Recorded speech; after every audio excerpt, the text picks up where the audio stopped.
Welcome to a modern take on the time machine, brought to you by Bookwave Studios.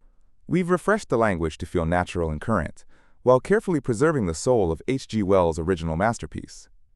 We hope you enjoy this modern retelling of The Time Machine, Chapter 1, Introduction. The time traveler, as we all began calling him, was deep into explaining something mind-bending. His gray eyes sparkled with excitement, and his usually pale face was flushed with animation. The fire crackled in the hearth, casting a warm glow across the room as light danced through our wine glasses. We sat in his custom-designed chairs, which seemed to embrace you rather than simply be sat upon.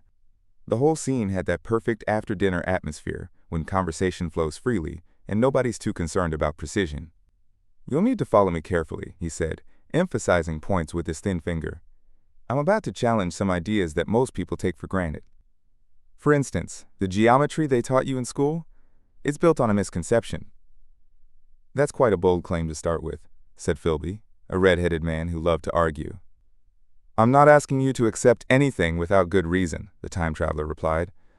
"You'll soon come around to my way of thinking. You know that a mathematical line, one with zero thickness, doesn't really exist, right? That's what they taught you. Same with a mathematical plane. These are just abstractions." "Fair enough," the psychologist nodded.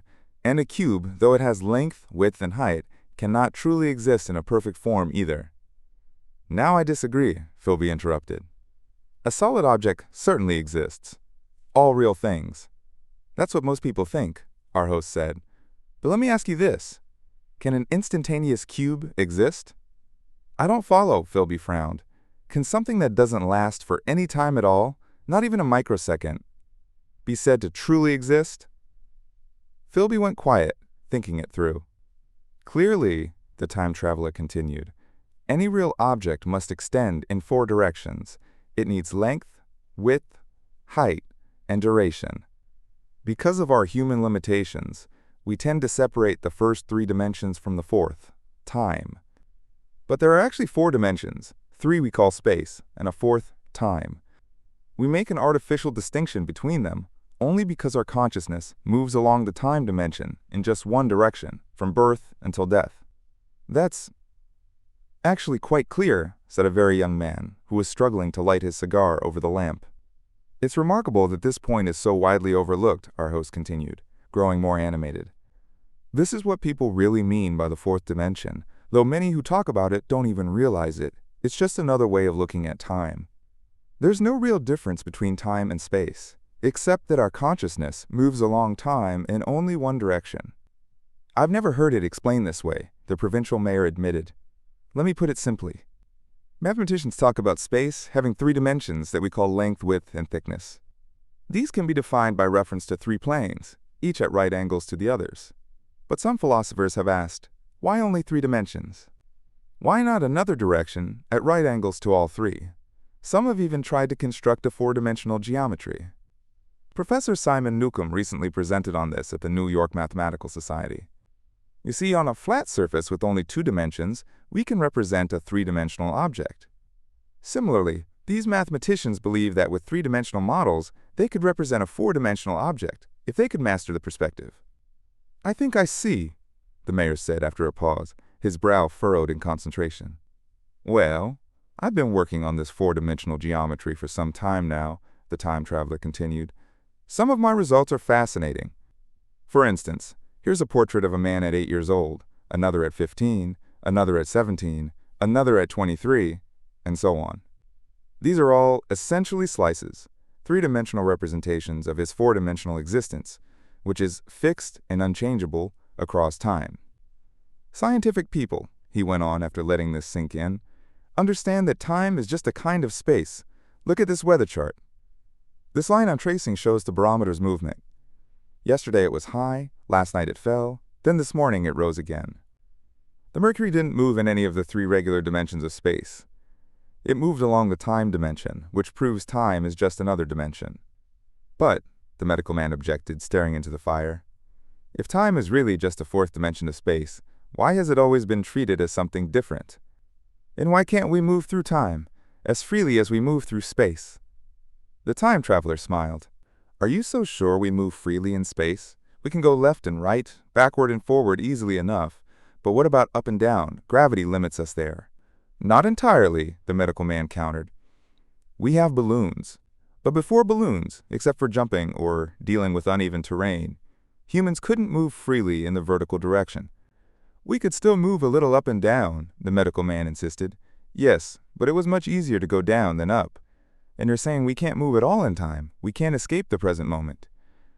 That's exactly where you're wrong, the time traveler said eagerly. That's the fundamental error everyone makes. We're constantly moving away from the present moment.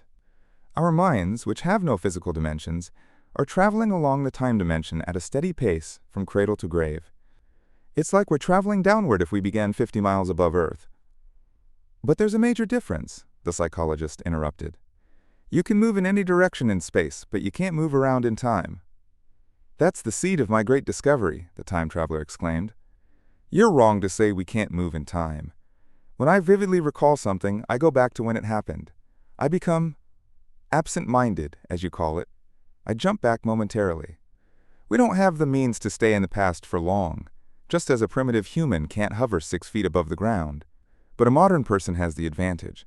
We can go up in a balloon against gravity, so why shouldn't we eventually control our movement through the time dimension, even reverse direction? That's all, Philby began. Why not? Challenged the time traveler. It defies reason, Philby said flatly. What reason? Asked the time traveler. You can twist words to make black seem white, Philby replied. But you'll never convince me. Perhaps not, said the time traveler. But now you're beginning to see why I've been researching four-dimensional geometry. Long ago, I had an inkling of a machine. A machine to travel through time, exclaimed the very young man. That could travel in any direction through space and time as the driver chooses, Philby just laughed. But I have experimental proof, the time traveler insisted. That would be incredibly useful for historians, the psychologist suggested. You could go back and verify the Battle of Hastings. Don't you think you'd attract attention? The medical man asked. Our ancestors weren't very tolerant of anything out of the ordinary. You could learn Greek directly from Homer and Plato, suggested the very young man dreamily. And they'd promptly fail you in exams. German scholars have improved Greek considerably since then. What about the future? The very young man continued. You could invest money, let it compound, and rush ahead to collect it. Only to find a society built on strict communism, I suggested. What nonsense, the psychologist started. That's what I thought too, until... Our host began. Experimental proof, I asked. You're going to verify this? The experiment, Philby demanded, sounding exhausted by the theoretical discussion. Let's see your experiment at least, said the psychologist, though it's all nonsense, of course. The time traveler smiled at us, then, with his hands in his pockets, wandered slowly out of the room. We heard his slippers shuffling down the corridor toward his laboratory. The psychologist looked around at us. I wonder what he's got up his sleeve. Some clever trick, no doubt, said the medical man, and Philby began to tell us about a magician he'd seen in Burslem, but before he could finish, our host returned. Chapter 2. The Machine. In the time traveler's hand was a gleaming metal contraption, slightly larger than a small clock, and crafted with exquisite precision. It contained ivory components and some transparent, crystal-like material. I need to be precise about what follows, because unless his explanation is correct, what happened next is completely inexplicable. He placed one of the small octagonal tables in front of the fireplace, with 2 legs resting on the hearthrug. On this table, he set the mechanism. Then he pulled up a chair and sat down. Besides his device, the only other thing on the table was a small lamp with a bright beam shining directly on the model. The room was also lit by about a dozen candles, 2 in brass holders on the mantelpiece and others in wall sconces, creating brilliant illumination throughout the space. I sat in a low armchair closest to the fire and pulled it forward until I was almost between the time traveler and the hearth. Philby stood behind him, looking over his shoulder. The medical man and the mayor watched from the right side, while the psychologist observed from the left. The very young man positioned himself behind the psychologist. We were all alert, focused. I can't believe any trick, no matter how clever or skillfully executed, could have fooled us under these conditions. The time traveler glanced around at us, then at his device. Well, prompted the psychologist. This little contraption, said the time traveler, resting his elbows on the table and pressing his hands together above the apparatus, is only a model. It's my design for a machine to travel through time. You'll notice it looks oddly skewed, and there's a strange, shimmering quality to this bar, as if it's not quite real. He pointed to a specific part. And here is one small white lever, and here is another. The medical man stood up to examine the device more closely. It's beautifully made, he remarked. It took me 2 years to create, the time traveler replied. Then, after we had all taken turns inspecting it, he explained, I want you to understand that this lever, when pushed forward, sends the machine gliding into the future, and this other lever reverses the motion. This saddle represents the seat for a time traveler. Now I'm going to press the lever, and the machine will vanish, traveling into future time and disappearing. Take a good look at everything. Examine the table too, and satisfy yourselves there's no trickery. I don't want to waste this model only to be called a fraud. There was perhaps a minute's pause. The psychologist seemed about to say something to me, but changed his mind. Then the time traveler reached toward the lever. No, he said suddenly. Lend me your hand. Turning to the psychologist, he took the man's hand and instructed him to extend his finger. So it was actually the psychologist himself who sent the model time machine on its endless voyage. We all watched the lever move. I am absolutely certain there was no deception. There was a slight breeze, and the lamp flame flickered. One of the candles on the mantel went out. The little machine spun around, became hazy, appeared ghost-like for an instant as a swirling mix of gleaming brass and ivory, and then it vanished completely. Except for the lamp, the table was empty. Everyone was silent for a minute. Then Philby exclaimed that he was damned. The psychologist, recovering from his shock, suddenly looked under the table. The time traveler laughed. Well, he asked, echoing the psychologist's earlier tone. Then, standing up, he went to the tobacco jar on the mantel and began filling his pipe with his back to us. We stared at each other in bewilderment. Are you serious about this? Asked the medical man. Do you honestly believe that machine has traveled through time? Absolutely, said the time traveler, bending down to light a spill at the fire. Then he turned, lighting his pipe, to observe the psychologist's face. The psychologist, trying to show he wasn't unnerved, took a cigar and attempted to light it without cutting the end. What's more, I have a larger machine nearly finished in my laboratory, and when it's complete, I intend to take a journey myself. You mean the machine has gone into the future? Philby asked. Into the future, or the past? I'm not entirely sure which. After a moment, the psychologist had a realization. It must have gone into the past if it went anywhere, he said. Why? Asked the time traveler. Because if it traveled into the future, it would still be here now, since it would have had to pass through this present time. But, I objected, if it went to the past, it would have been visible when we first entered this room, and last Thursday when we were here, and the Thursday before that. A serious problem, the mayor observed with an air of impartiality. Not at all, said the time traveler. You're missing the psychological aspect. It's a matter of perception threshold, diluted presentation. Of course, the psychologist agreed, suddenly confident. I should have thought of that. It's quite simple, really, and clarifies the paradox beautifully. We can't see the machine, just as we can't see a spinning wheel spoke or a bullet in flight. If it's moving through time 50 or 100 times faster than we are, if it experiences a minute while we experience a second, then naturally it would only register as 1/50th or 100th of what it normally would. He waved his hand through the space where the machine had been. See? He laughed.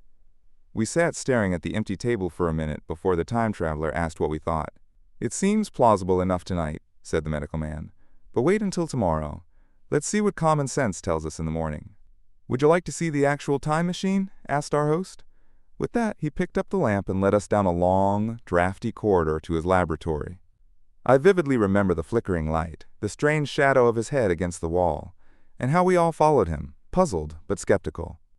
In the laboratory, we saw a larger version of the small mechanism that had vanished before our eyes. Parts were made of nickel, others of ivory, and some appeared to be carved from rock crystal.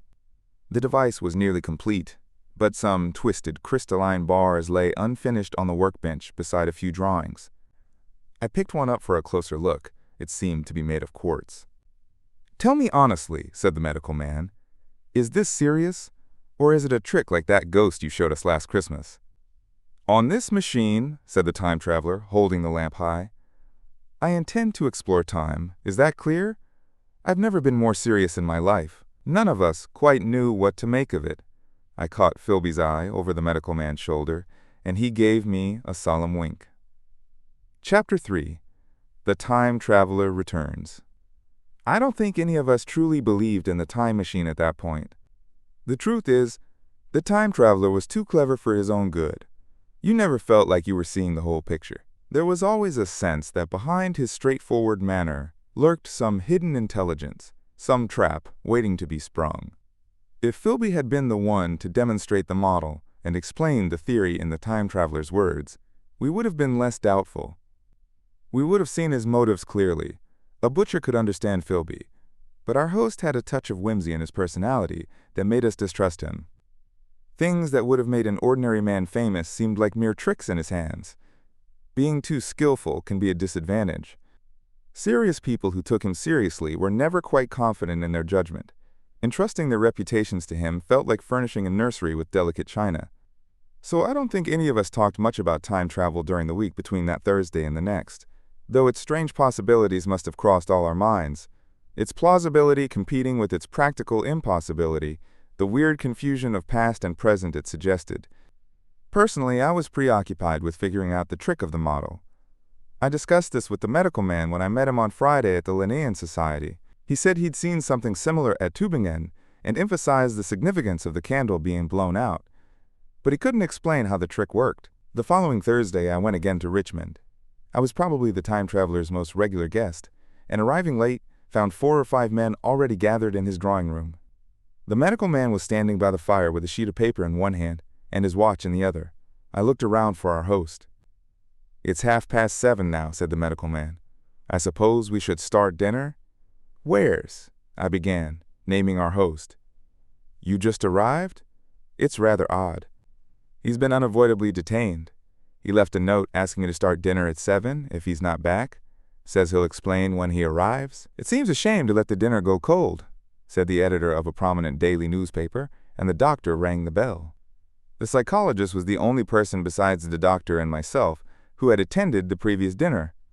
The other guests were blank, the newspaper editor I mentioned, a journalist, and a quiet, bearded man I didn't know and who, as far as I could tell, never spoke the entire evening. During dinner, there was speculation about our host's absence, and I half-jokingly suggested he might be time traveling. The editor wanted an explanation of this, and the psychologist gave a dry account of the ingenious paradox and trick we had witnessed the week before. He was in the middle of his explanation when the corridor door slowly opened. I was facing it and saw it first. "Hello," I said. "Finally." The door opened wider, and there stood the time traveler. I let out a surprised cry. "Good heavens! What's happened to you?" the medical man exclaimed as he turned to look. Everyone at the table faced the door. Our host was in a shocking state.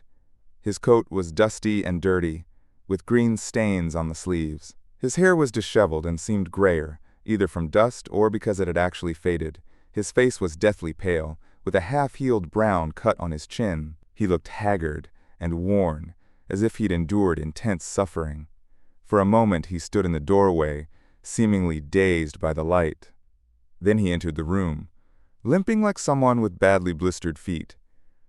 We stared at him in silence, waiting for him to speak. He said nothing, but moved painfully to the table and gestured toward the wine. The editor poured a glass of champagne and pushed it toward him. He drained it, and it seemed to revive him somewhat. He looked around the table, and a ghost of his old smile flickered across his face. "What on earth have you been doing?" asked the doctor. The time traveler didn't seem to hear. "Don't let me disturb you," he said with a slight stammer. "I'm all right." He stopped, held out his glass for more wine, and drank it in one gulp. "That's better," he said. His eyes brightened, and some color returned to his cheeks. He glanced around at our faces with vague approval, then surveyed the warm, comfortable room. When he spoke again, his words came haltingly. "I'm going to wash and change, and then I'll come down and explain everything. Save me some of that mutton. I'm starving." He looked at the editor, a rare visitor, and asked if he was well. The editor began to ask a question. "I'll tell you in a minute," said the time traveler. "I'm a bit confused. I'll be fine soon." He set down his glass and walked toward the staircase door. Again I noticed his limp and the soft padding sound of his footsteps. Standing up, I saw his feet as he left. He was wearing nothing but tattered, blood-stained socks. Then the door closed behind him. I considered following him, but remembered how much he hated fussing. For a minute, my mind wandered. Then I heard the editor say, "Remarkable behavior of an eminent scientist," thinking in headlines, as was his habit. This brought my attention back to the dinner table. "What's going on?" asked the journalist. "Is he playing some kind of joke? I don't understand."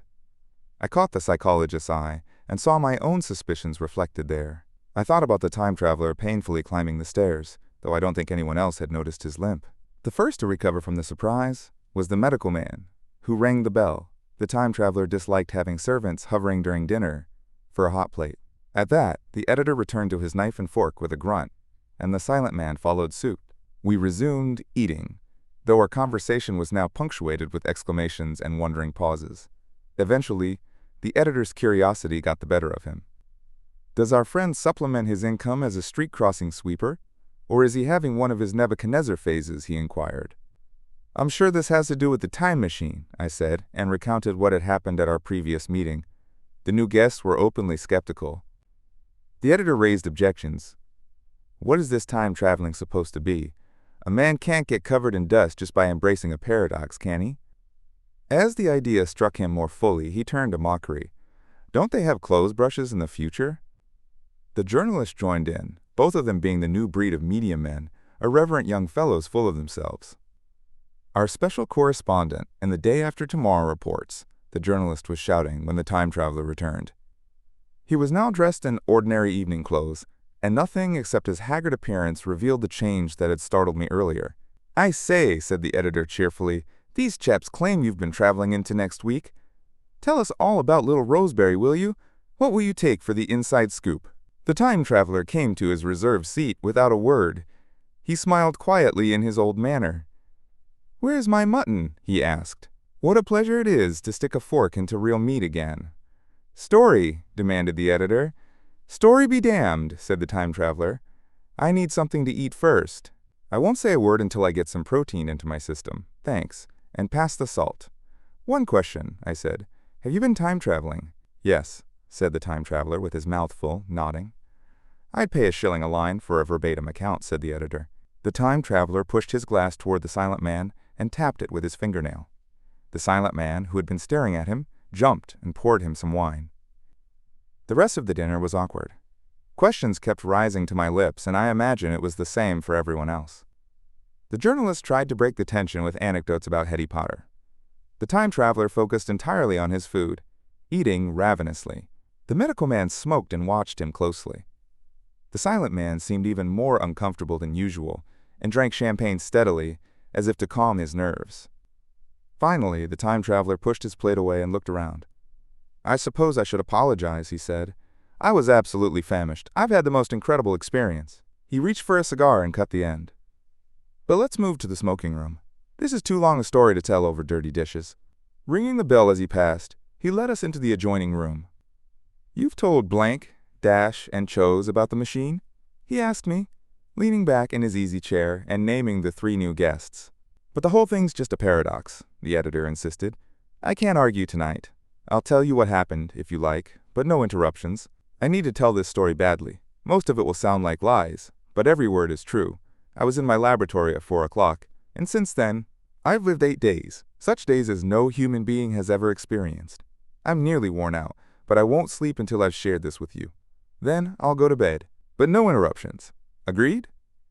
"Agreed," said the editor, and the rest of us echoed, "Agreed." And with that, the time traveler began his story, as I've set it down here. At first, he sat back in his chair and spoke like a man utterly exhausted. Later, he became more animated. As I write this, I keenly feel the inadequacy of pen and ink, and especially my own limitations, to capture the quality of his telling.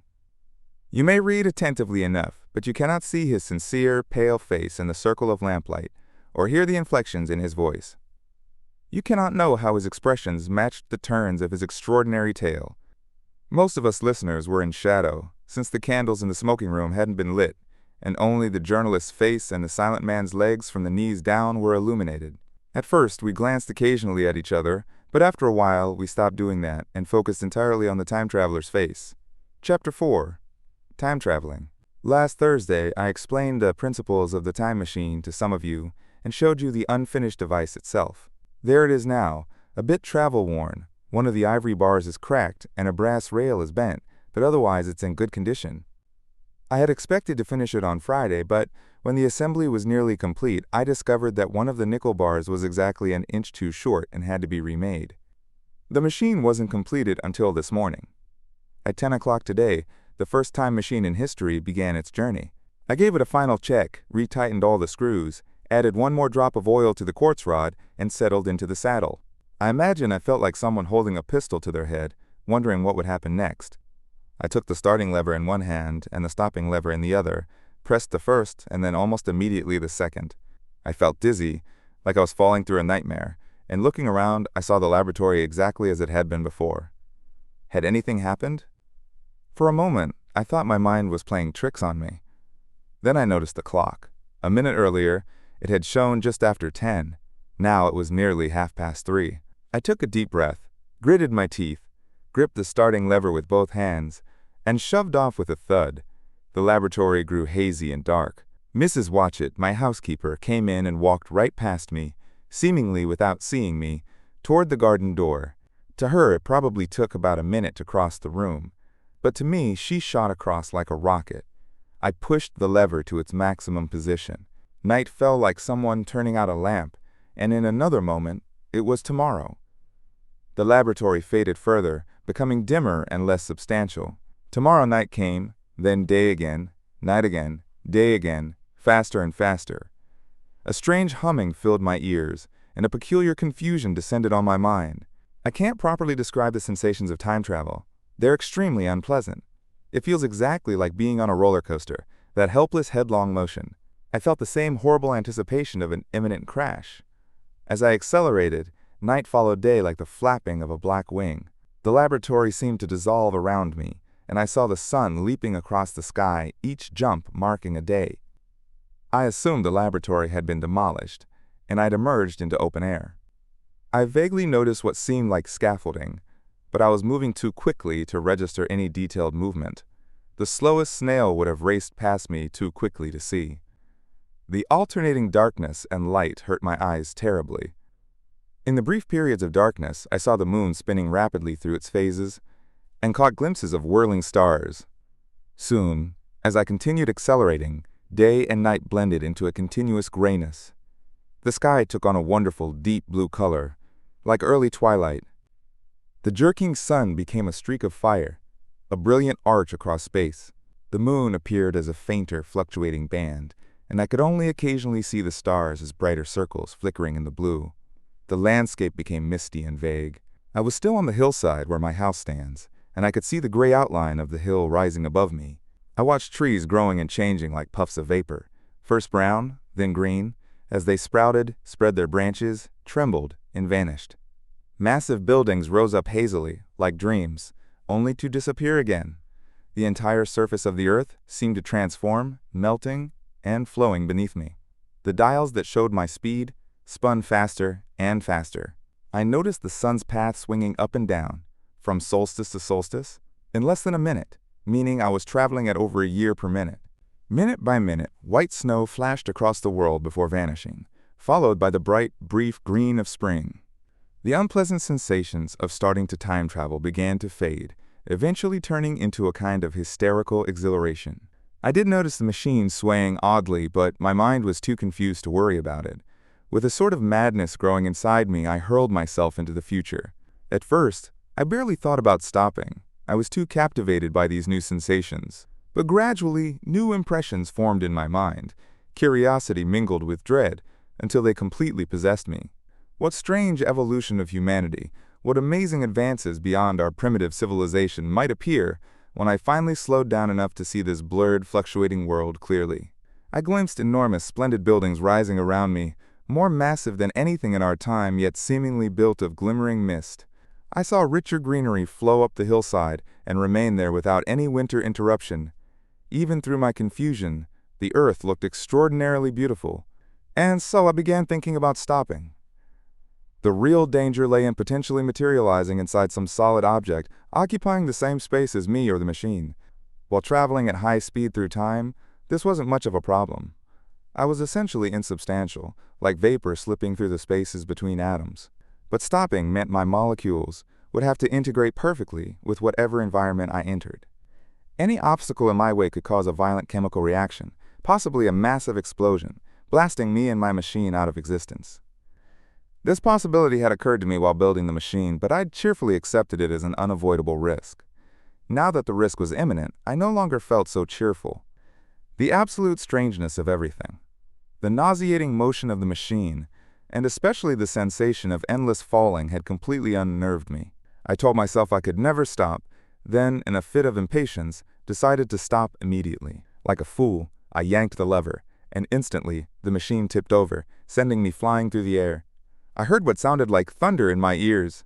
I might have blacked out momentarily. A merciless hail was pelting down around me, and I found myself sitting on soft grass in front of the overturned machine. Everything still seemed gray, but I realized the ringing in my ears had stopped. Looking around, I saw I was on a small lawn in a garden surrounded by rhododendron bushes, their purple and mauve flowers dropping under the pummeling hailstones. The hail bounced and danced in a small cloud above the machine and rolled along the ground like smoke. Within moments, I was soaked to the skin. "What fine hospitality," I said to myself, "for a man who's traveled countless years to visit you."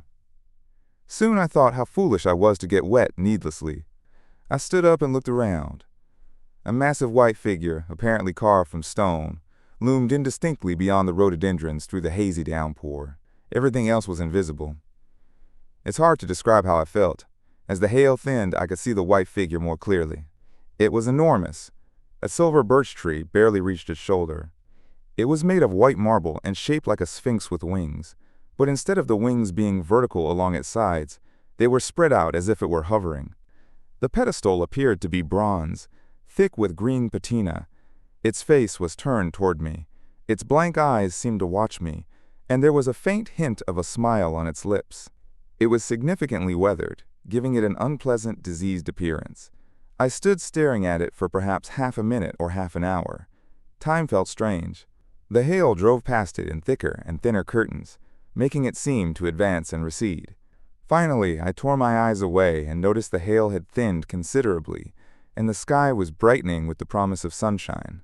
I looked back at the crouching white shape, and the full recklessness of my journey suddenly hit me. What might I discover when the hail stopped completely? What could have happened to humanity over this vast time? What if cruelty had become normal? What if the human race had evolved into something inhuman, unsympathetic, and overwhelmingly powerful? I might seem like some primitive animal to them, disgusting despite our common ancestry, something to be instantly destroyed.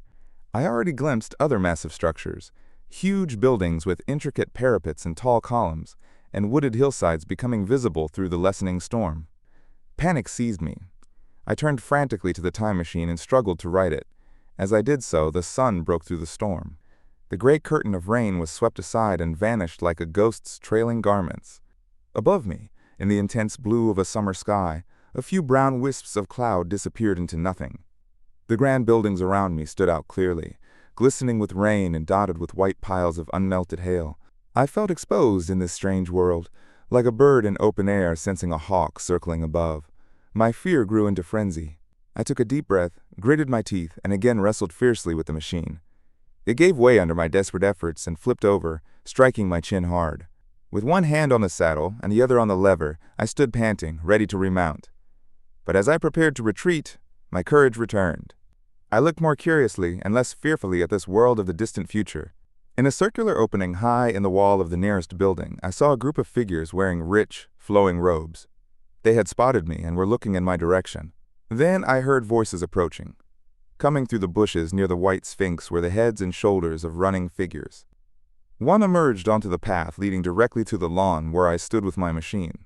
He was a slight creature, perhaps 4 feet tall, dressed in a purple tunic with a leather belt at his waist. He wore sandals or ankle boots, I couldn't tell which, and his legs were bare to the knees, as was his head. That's when I noticed how warm the air was. He struck me as a beautiful and graceful being, but incredibly delicate. His flushed face reminded me of those with consumption, that feverish beauty we used to hear so much about. The sight of him restored my confidence. I took my hands off the machine. Chapter 5. In the Golden Age. A moment later, we stood face to face, myself and this fragile creature from the future. He walked right up to me and laughed into my eyes. I was immediately struck by his complete lack of fear. Then he turned to the two others following him and spoke in a strange, sweet, liquid language. More of them were coming, and soon 8 or 10 of these exquisite beings surrounded me. One addressed me directly. Oddly enough, it occurred to me that my voice might sound too harsh and deep for them. I shook my head and pointed to my ears, then shook it again. He stepped forward hesitantly, then touched my hand. Then I felt other gentle fingers on my back and shoulders. They were confirming I was real. There was nothing threatening about this. In fact, something about these pretty little people inspired confidence, a graceful gentleness, a childlike quality. Besides, they looked so fragile that I imagined I could toss a dozen of them around like bowling pins. But I made a quick motion to warn them when I saw their small pink hands exploring the time machine. Fortunately, before it was too late, I remembered a danger I'd overlooked. Reaching over the machine's bars, I unscrewed the small levers that would activate it and put them in my pocket. Then I turned back to see if I could communicate with my new acquaintances. Looking more closely at their features, I noticed more peculiarities in their doll-like prettiness. Their hair, uniformly curly, ended abruptly at the neck and cheek with no trace of facial hair. Their ears were unusually small, their mouths tiny with bright red, thin lips, and their chins came to slight points. Their eyes were large and gentle, and, though this may sound egotistical, I sensed in them a certain lack of the interest I would have expected. Since they made no effort to speak to me but simply stood around smiling and cooing softly to each other, I decided to start the conversation. I pointed to the time machine, then to myself. After hesitating a moment over how to express the concept of time, I pointed to the sun. Immediately, a charming little figure in purple and white checkered clothing followed my gesture, then surprised me by making the sound of thunder. For a moment I was confused, though I understood what he meant. The question suddenly hit me. Were these people simple-minded? You might not understand my reaction. You see, I had always assumed that people in the year 802,701 would be incredibly advanced compared to us in knowledge, art, everything. Yet one of them had just asked a question that put him intellectually on par with a 5-year-old child, essentially asking if I had fallen from the sun during a thunderstorm. My confidence in the future of human intelligence plummeted. I briefly felt I'd built the time machine for nothing. I nodded, pointed at the sun, and gave such a realistic imitation of thunder that they all jumped back. They retreated a few steps and bowed. Then one came laughing toward me with a chain of beautiful flowers, completely unfamiliar to me, and draped it around my neck. The idea caught on with musical applause, and soon they were all running back and forth gathering flowers, playfully showering me with blossoms until I was nearly buried. If you've never seen the kind of flowers that countless years of cultivation produced, you can hardly imagine how delicate and wonderful they were. Someone then suggested that their new plaything should be displayed in the nearest building, so I was led past the white marble Sphinx, which had seemed to watch my bewilderment with an amused smile, toward an enormous gray stone structure. As I walked with them, I couldn't help but laugh at how confidently I had anticipated meeting a profoundly intelligent and serious future civilization. The building had a massive entrance and colossal dimensions. I was naturally distracted by the growing crowd of little people and the huge, shadowy doorways that opened before me. My general impression of the world beyond them was of a tangled wilderness of beautiful bushes and flowers, a long-neglected but mysteriously weedless garden. I noticed several tall spikes of strange white flowers, perhaps a foot across with waxy petals, scattered among the varied shrubs. But I didn't examine them closely at the time. The time machine was left unattended on the lawn among the rhododendrons. The entrance arch was elaborately carved, though I didn't study the details carefully.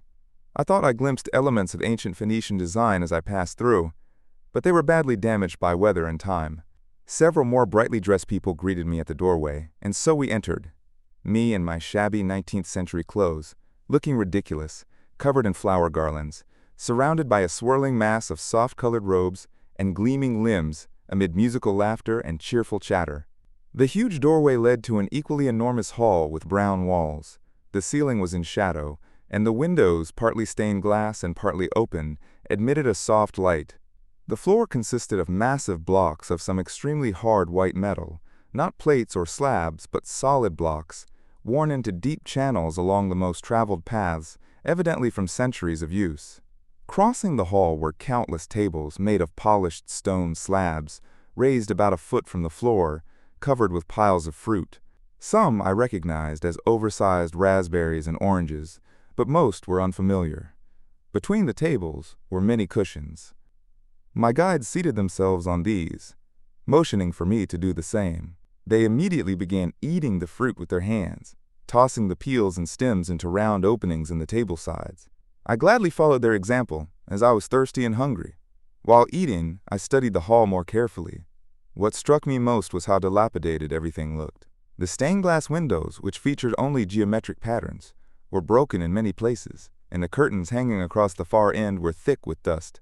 I noticed that the corner of the marble table near me was cracked. Still, the overall effect was rich and picturesque. Perhaps 200 people were dining in the hall, and many of them, seated as close to me as possible, watched me with interest, their small eyes shining over their fruit. Speaking of fruit, it made up their entire diet. These people of the remote future were strict vegetarians. Later I discovered that horses, cattle, sheep, and dogs had followed the dinosaurs into extinction.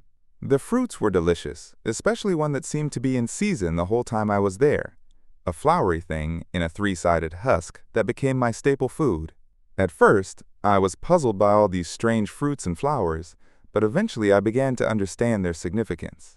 Once my hunger was somewhat satisfied, I decided to make a serious attempt to learn these people's language. The fruit seemed a good starting point, so I held one up and began making questioning sounds and gestures. I had considerable difficulty making myself understood. At first, they just stared in surprise or burst into laughter. But eventually, a fair-haired little creature seemed to grasp what I wanted and repeated a name. They had to explain it to each other at length, and my first attempts to pronounce their delicate sounds caused tremendous amusement, though it wasn't unkind. Still, I felt like a teacher among children, and persisted until I had collected about 20 nouns, plus some demonstrative pronouns and even the verb to eat. But it was slow work, and these small people quickly tired of my questions and wanted to leave. I realized I would need to accept their lessons in small doses when they felt like giving them, and very small doses they were, as I soon discovered, for I never met people more easily fatigued or indolent. Chapter 6. The Sunset of Mankind. I quickly noticed something strange about my little hosts, their lack of sustained interest in anything. They would approach me with eager cries of astonishment, like children, but like children they would soon lose interest and wander off to something else. After dinner, and my first language lesson ended, I realized that almost everyone who had initially surrounded me had disappeared. It's odd how quickly I came to disregard these little people. Once my hunger was satisfied, I went back through the great entrance into the sunlit world, and as I emerged from the great hall, the scene was illuminated by the warm glow of the setting sun. At first, everything seemed confusing. The building I'd left stood on the slope of a broad river valley, but the Thames had shifted, perhaps a mile from its present position. I decided to climb to the top of a hill about a mile and a half away, from which I could get a better view of this world in the year 802,701 AD, for that's what the small dials on my machine recorded. As I walked, I searched for any clues that might explain the state of ruined splendor I found everywhere. For ruins they were. A short way up the hill, for instance, was a great heap of granite, bound together with aluminum strips, forming a vast maze of crumbled walls and toppled structures. Among the debris grew clusters of beautiful pagoda-like plants, possibly nettles, but wonderfully colored with brown leaves and incapable of stinging. Clearly, these were the abandoned remains of some vast structure, though I couldn't determine its purpose. Later, in this very place, I would have a strange experience, the first hint of an even stranger discovery, but I'll speak of that when the time comes.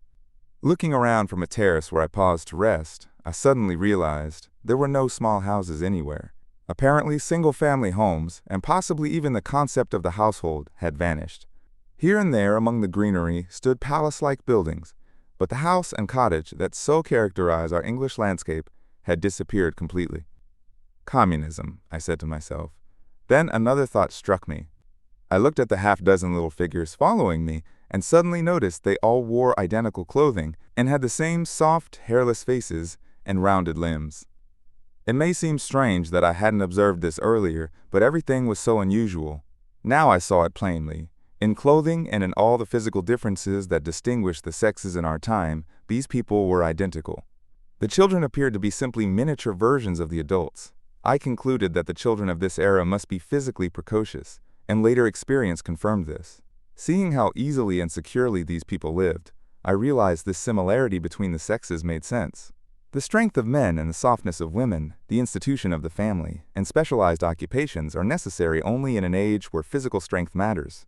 In a world with abundant resources and a balanced population, having many children becomes a burden rather than a blessing.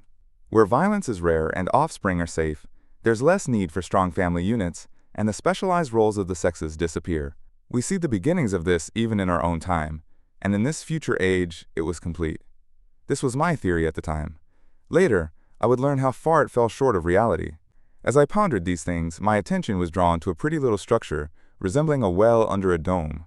I briefly thought how odd it was that wells still existed, then returned to my speculations. There were no large buildings near the hilltop, and since my walking abilities apparently amazed these people, I was soon left alone for the first time. With a strange sense of freedom and adventure, I continued to the crest. There I found a bench of some yellow metal I didn't recognize, corroded in places with a pinkish rust and half covered in soft moss. The armrests were carved to resemble griffins' heads. I sat down and surveyed the vast panorama of our old world beneath the sunset of that long day. It was the sweetest, most beautiful view I've ever seen. The sun had already dipped below the horizon, and the western sky blazed with gold, touched by horizontal bars of purple and crimson. Below lay the Thames Valley, where the river gleamed like burnished steel. I've mentioned the great palaces scattered among the varied greenery, some in ruins, others still occupied. Here and there, white or silver figures stood out in the vast garden the earth had become, and occasionally I saw the sharp vertical line of a dome or obelisk. There were no hedges, no signs of property boundaries, no evidence of agriculture. The entire world had become a garden. As I watched, I began to interpret what I had seen, and my conclusion that evening was something like this. Later, I discovered this was only partially true, a glimpse of one facet of the truth. It seemed I had stumbled upon humanity in decline. For the first time, I realized an odd consequence of the social efforts of our own era. Strength comes from need. Security breeds weakness. The work of improving living conditions, the true civilizing process that makes life more secure, had reached its climax. One triumph after another of unified humanity over nature had been achieved. Things we now only dream of had become reality, and this was the result. After all, our sanitation and agriculture are still primitive. Our science has only tackled a small portion of human disease, though it advances steadily and persistently. Our agriculture and horticulture eliminate a weed here and there, cultivate perhaps 24 beneficial plants, and leave the rest to compete naturally. We improve our favorite plants and animals, and how few they are, gradually through selective breeding. A better peach, a seedless grape, a larger flower, a more convenient breed of cattle. We improve slowly because our ideals are vague and our knowledge limited, and because nature itself resists our clumsy efforts. Someday, all this will be better organized. The whole world will become intelligent, educated, and cooperative. Progress will accelerate toward mastering nature. Eventually, carefully and wisely, we'll adjust the balance of plant and animal life to better serve humanity. This adjustment must have been completed and done well, done permanently during the time my machine had traversed. The air was free of mosquitoes. The earth had no weeds or fungi. Everywhere I saw delicious fruits and beautiful flowers, brilliant butterflies, and perfect health. Disease had been eradicated. During my stay, I saw no sign of infectious illness. Even the processes of decay and decomposition had been profoundly altered by these changes. Social triumphs had been achieved as well. I saw people housed in magnificent buildings, beautifully dressed and engaged in no labor whatsoever. There were no signs of struggle, neither social nor economic struggle. Commerce as we know it, shops, advertisements, traffic, was gone. It seemed natural on that golden evening to imagine a social paradise. The challenge of overpopulation had evidently been solved, and population growth had ceased. But with such changes come inevitable adaptations. What causes human intelligence and vigor? According to biology, it's hardship and freedom, conditions where the active, strong, and clever survive while the weak perish, conditions that reward alliances between capable people and promote self-restraint, patience, and determination. The family unit and all its emotional attachments, jealousy, parental devotion, self-sacrifice, evolved because children faced constant dangers. But where are those dangers now? In this world, there was growing sentiment against jealousy, against fierce maternal instinct, against all passionate emotions, unnecessary things that caused discomfort, savage remnants that disrupted a refined and pleasant existence. I thought about the physical frailty of these people, their intellectual limitations, and those enormous ruins, and it reinforced my belief in humanity's complete conquest of nature. After the battle comes peace. Humans had been strong, energetic, and intelligent, using their abundant vitality to reshape their living conditions. Now came the reaction to those altered conditions. Under perfect comfort and security, the restless energy that defines our strength becomes weakness. Even in our time, certain traits once essential for survival, physical courage and love of battle, for instance, are often disadvantages to civilized people, sometimes even hindrances. In a world of physical balance and security, power, both intellectual and physical, becomes unnecessary. For countless years, there had been no war, no violence from wild beasts, no devastating disease requiring physical resilience, no need for labor. In such a life, the physically weak fare as well as the strong, better in fact, since the strong would be frustrated by energy with no outlet. The exquisite beauty of the buildings I saw was surely the final expression of humanity's now purposeless energy before it settled into perfect harmony with its environment, the flourish of triumph that preceded the ultimate peace. Even the artistic impulse would eventually fade, had almost vanished in the time I witnessed. These people still adorned themselves with flowers, danced, and sang in the sunlight, but that was all that remained of the artistic spirit.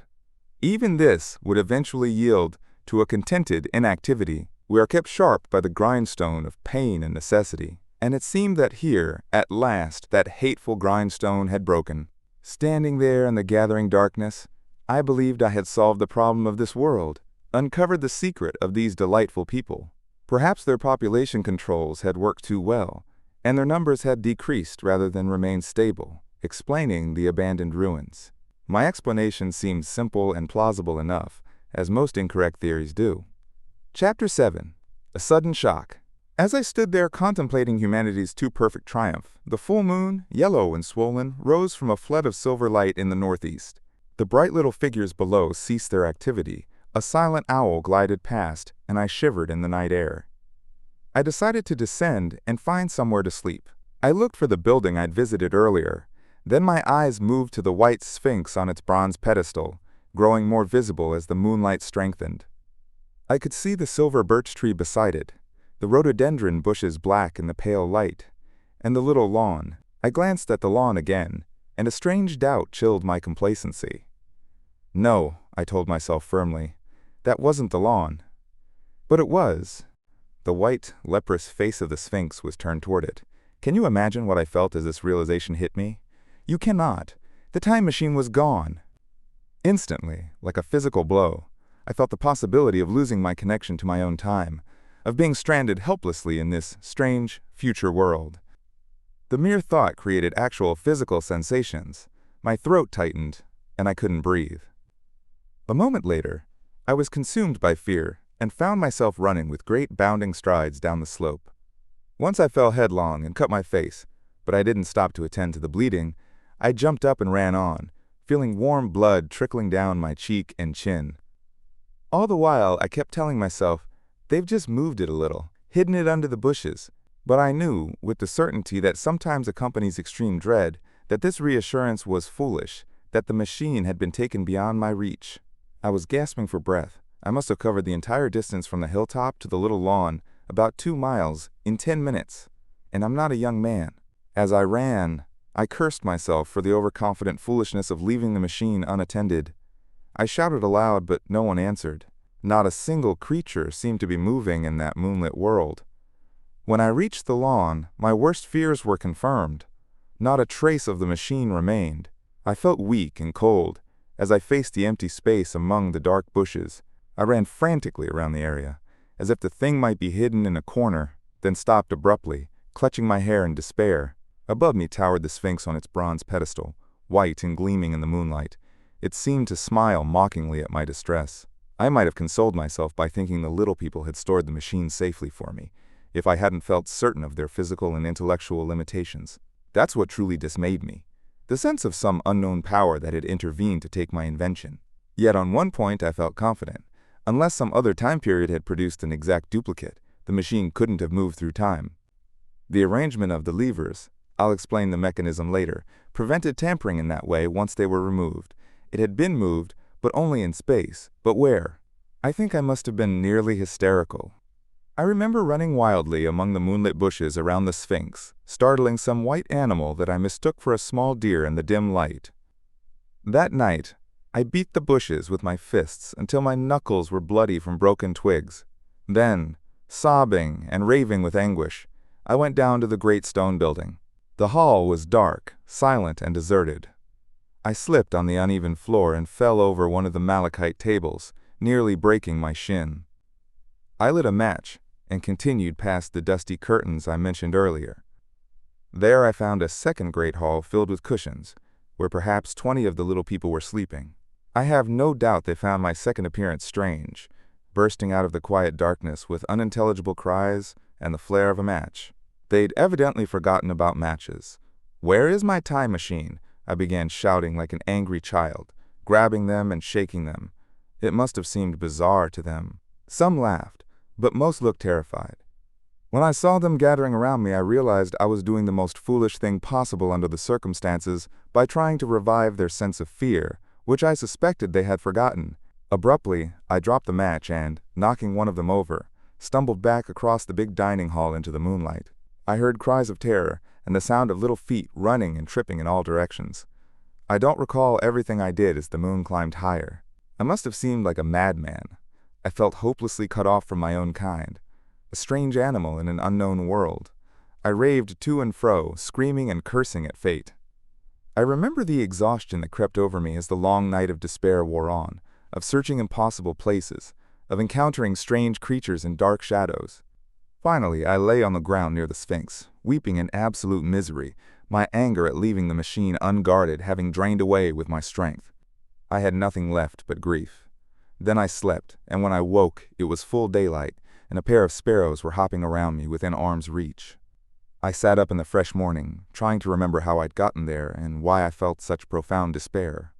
Then, everything cleared in my mind. In the rational light of day, I could face my situation more calmly. I recognized the wild foolishness of my panic the night before, and could reason with myself. "Suppose the worst," I said. "Imagine the machine is truly lost or destroyed. I need to stay calm and patient, learn these people's ways, understand exactly how I lost the machine, and identify the materials and tools I'll need to build another one. That would be my only hope. A slim one, perhaps, but better than despair, and despite everything, it was a beautiful and fascinating world. But most likely, the machine had only been moved.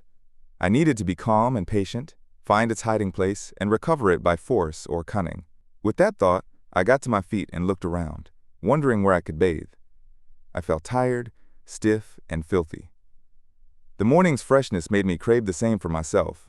I'd exhausted my emotions. Indeed, as I went about my day, I found myself wondering at my intense excitement the night before. I carefully examined the ground around the lawn, wasting time with futile questions that I tried to convey to any of the little people who passed. They all failed to understand my gestures. Some just stared blankly, while others thought it was a joke and laughed. I had to fight the urge to shake their pretty, smiling faces. It was a foolish impulse, born of fear and blind anger, hard to control, and still eager to take advantage of my confusion. The grass offered better guidance. I found a groove torn in it, about halfway between the Sphinx's pedestal and where I had initially struggled with the overturned machine. There were other signs that something had been dragged away, plus strange, narrow footprints like those of a sloth. This directed my attention to the pedestal itself. It was made of bronze, as I believe I mentioned, with deep, decorative panels on each side. I went over and knocked on these panels. The pedestal was hollow. Examining them carefully, I found they weren't attached to the frames. There were no handles or keyholes, but I suspected the panels might be doors that opened from the inside. One thing was clear. My time machine was inside that pedestal. But how it got there was another question. I saw 2 orange-clad people coming through the bushes, beneath some flowering apple trees. I turned to them with a smile and beckoned them over. They approached, and I pointed to the bronze pedestal, trying to indicate I wanted to open it. But at my first gesture toward it, they reacted strangely. I don't know how to describe their expression. Imagine making an extremely vulgar gesture to a modest woman. That's how they looked. They walked away as if deeply offended. I tried a sweet-looking young man in white next, with exactly the same result. Somehow, his reaction made me feel ashamed. But I needed the time machine, so I approached him again. As he turned away like the others, my temper flared. In 3 strides, I caught up and grabbed him by the loose part of his robe around the neck, dragging him toward the Sphinx. Then I saw the horror and disgust on his face, and suddenly released him. But I wasn't giving up. I pounded the bronze panels with my fist. I thought I heard something move inside. To be precise, I thought I heard a chuckled laugh, but I must have been mistaken. Then I found a large stone by the river, and hammered at the decorative coils until I flattened one, causing green flakes to fall off. These delicate people must have heard my furious hammering from miles in either direction, but no one came. I saw a crowd watching me from the slopes, looking at me furtively. Finally, hot and tired, I sat down to monitor the place. But I was too restless to watch for long. I'm too Western for patient vigilance. I could work on a problem for years, but waiting inactive for 24 hours is another matter entirely. I got up after a while and began wandering aimlessly through the bushes toward the hill again. Patience, I told myself. If you want your machine back, leave the Sphinx alone. If they intend to take it away, smashing the bronze panels won't help. If they don't, you'll get it back as soon as you ask. Sitting among all these strange things, in front of an unsolvable puzzle, is a path to madness. Face this world. Learn its ways, observe it, and be careful not to jump to conclusions. Eventually, you'll find the answers. Then, suddenly, the humor of the situation struck me. The irony of having spent years studying to reach the future, only to be desperate to escape it. I had created the most complex and hopeless trap anyone had ever devised. Despite it being at my own expense, I couldn't help but laugh out loud. As I walked through the great palace, I sensed the little people avoiding me. It might have been my imagination, or perhaps it had something to do with my attack on the bronze doors. Either way, I felt certain they were keeping their distance. I was careful not to show concern and avoided pursuing them, and within a day or two, things returned to normal. I made what progress I could with the language and pushed my explorations in various directions. Either I missed some subtlety, or their language was extraordinarily simple, almost entirely concrete nouns and verbs, with few abstract terms or figurative expressions. Their sentences were usually brief and consisted of just 2 words. I failed to convey or understand anything but the simplest ideas. I decided to set aside thoughts of my time machine and the mystery of the bronze doors, until my growing knowledge led me back to them naturally. Yet, a certain feeling, as you might understand, kept me within a few miles of my arrival point. Chapter 8. Explanation. As far as I could see, the world displayed the same abundant richness as the Thames Valley. From every hill I climbed, I saw the same profusion of splendid buildings and endless variety of material and style, the same clusters of evergreens, the same flower-laden trees and tree ferns. Here and there, water gleamed like silver, and beyond, the land rose into blue, undulating hills before fading into the serene sky. One peculiar feature that soon caught my attention was the presence of certain circular wells, several of which seemed extremely deep. One lay along the path up the hill I'd taken during my first walk. Like the others, it was lined with bronze, intricately worked and protected from rain by a small dome. Sitting beside these wells and peering into the dark shafts, I could see no gleam of water, nor could I create reflections with a lit match. But in all of them, I heard a certain sound, a thud, thud, thud, like the beating of some large engine. I discovered from the flickering of my matches that a steady current of air flowed down these shafts. I also dropped a scrap of paper into one, and instead of floating gently down, it was instantly sucked out of sight. After a while, I began connecting these wells with tall towers standing here and there on the slopes, because above them I often noticed the same kind of shimmer you see on a hot day above a sun-baked beach. Putting these observations together, I concluded there must be an extensive system of subterranean ventilation, though I couldn't imagine its purpose. Initially, I thought it might be part of the sanitation system, but this obvious conclusion was completely wrong. I should admit that I learned very little about drains, methods of transportation, and similar conveniences during my time in this real future. Some utopian stories are full of details about buildings and social arrangements.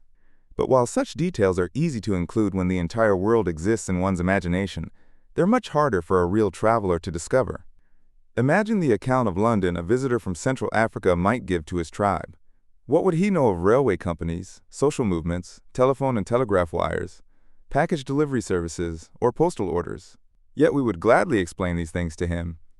But even then, how much could he make his untraveled friends understand or believe?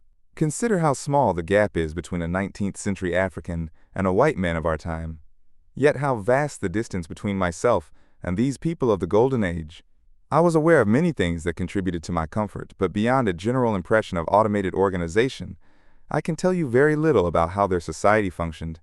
Regarding burial practices, for instance, I saw no evidence of crematoria or tombs, but it occurred to me there might be cemeteries or crematoria somewhere beyond my exploration range.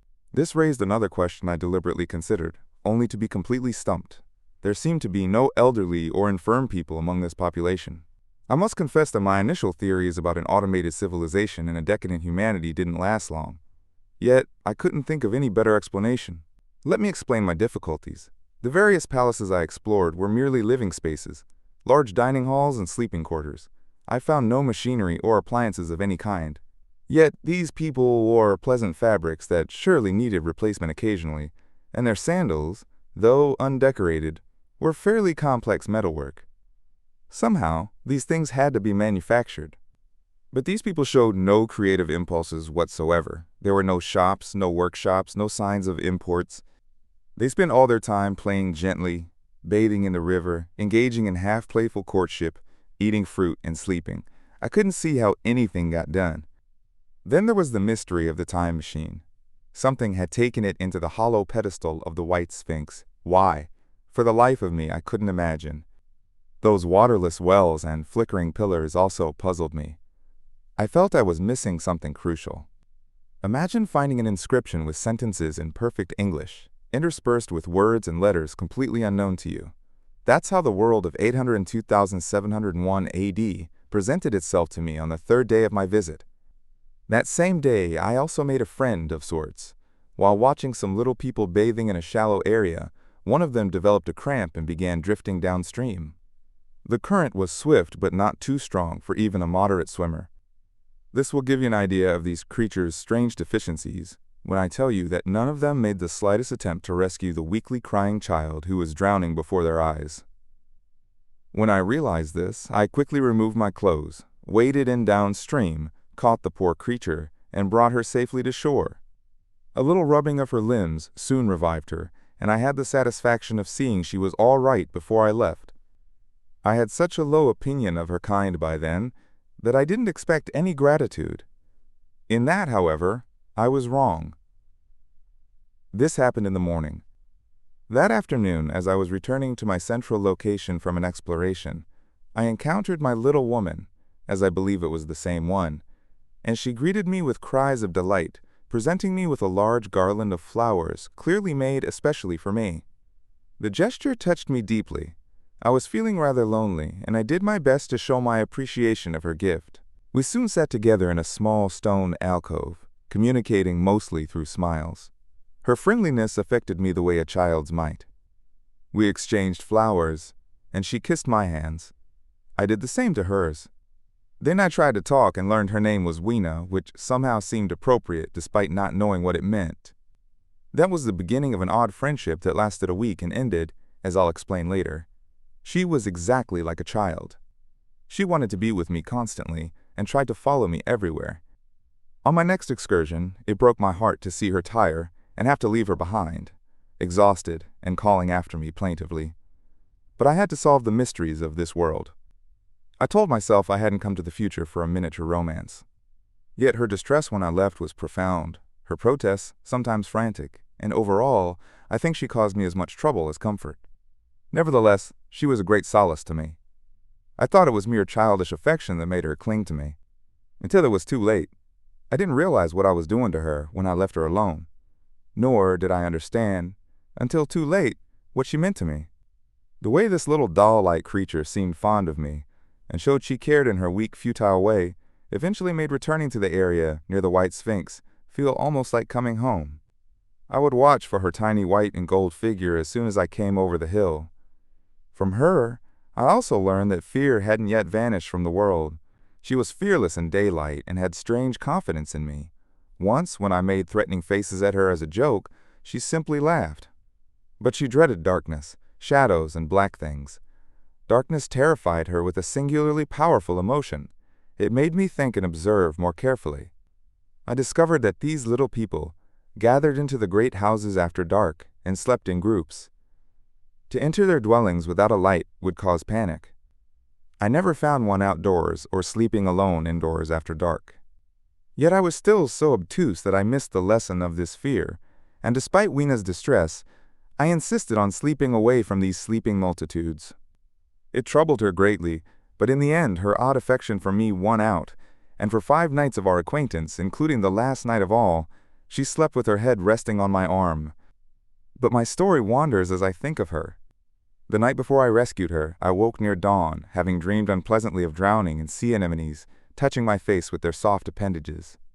I started awake with a strange impression that some grayish animal had just rushed out of the room. I tried to go back to sleep, but felt restless and uncomfortable. It was that dim gray hour when things are just emerging from darkness, when everything is colorless and clear-cut, yet somehow unreal. I got up, went down to the gray hall, and stepped out onto the stone slabs in front of the palace. I thought I'd make the best of the situation and watch the sunrise. The moon was setting, and the dying moonlight blended with the first pale light of dawn in an eerie half-light. The bushes were pitch black, the ground a somber gray, the sky colorless and cheerless, and up the hill I thought I saw ghost-like figures. 3 separate times, as I scanned the slope, I spotted white shapes. Twice I thought I saw a solitary white, ape-like creature running quickly up the hill, and once near the ruins, I saw several of them carrying some dark object. They moved hastily and soon vanished among the bushes. The dawn was still faint, remember. I felt that unsettling, uncertain, early morning sensation you might have experienced. I questioned what my eyes had seen. As the eastern sky brightened and daylight returned with its vivid colors, I searched the view carefully, but saw no trace of my white figures. They must have been ghosts, I said to myself. I wonder what era they're from. A peculiar idea from Grant Allen came to mind and amused me. If each generation leaves ghosts, he argued, eventually the world will become overcrowded with them. By his theory, the world would be full of them by 802,701 AD, so seeing 4 at once wasn't surprising. But the joke didn't satisfy me, and I thought about these figures all morning until Weena's rescue pushed them from my mind. I vaguely connected them with the white animal I'd startled during my frantic search for the time machine, but Weena soon became a welcome distraction. Yet these white figures were destined to take a far more significant place in my thoughts later. I think I've mentioned how much hotter the weather was in this golden age than in our time. I can't account for it. The sun may have been hotter, or Earth may have been closer to the sun. We usually assume the sun will continue cooling steadily in the future, but people unfamiliar with the speculations of younger scientists like Darwin forget that planets must eventually fall back into their parent star. As these catastrophes occur, the sun blazes with renewed energy, and perhaps some inner planet had already met this fate. Whatever the reason, the sun was considerably hotter than we know it now. Well, one very hot morning, my 4th, I think, as I sought shelter from the heat in a colossal ruin near the great house where I slept and ate, something strange happened. Climbing among piles of masonry, I found a narrow gallery whose end and side windows were blocked by fallen stones. Compared to the brilliant light outside, it seemed impenetrably dark at first. I entered cautiously, since the change from brightness to shadow made colored spots dance before my eyes. Suddenly I froze in place. A pair of eyes, luminous in the reflected daylight from outside, was watching me from the darkness. The primitive fear of wild animals gripped me. I clenched my fists and stared into those glowing eyes. I was afraid to turn away.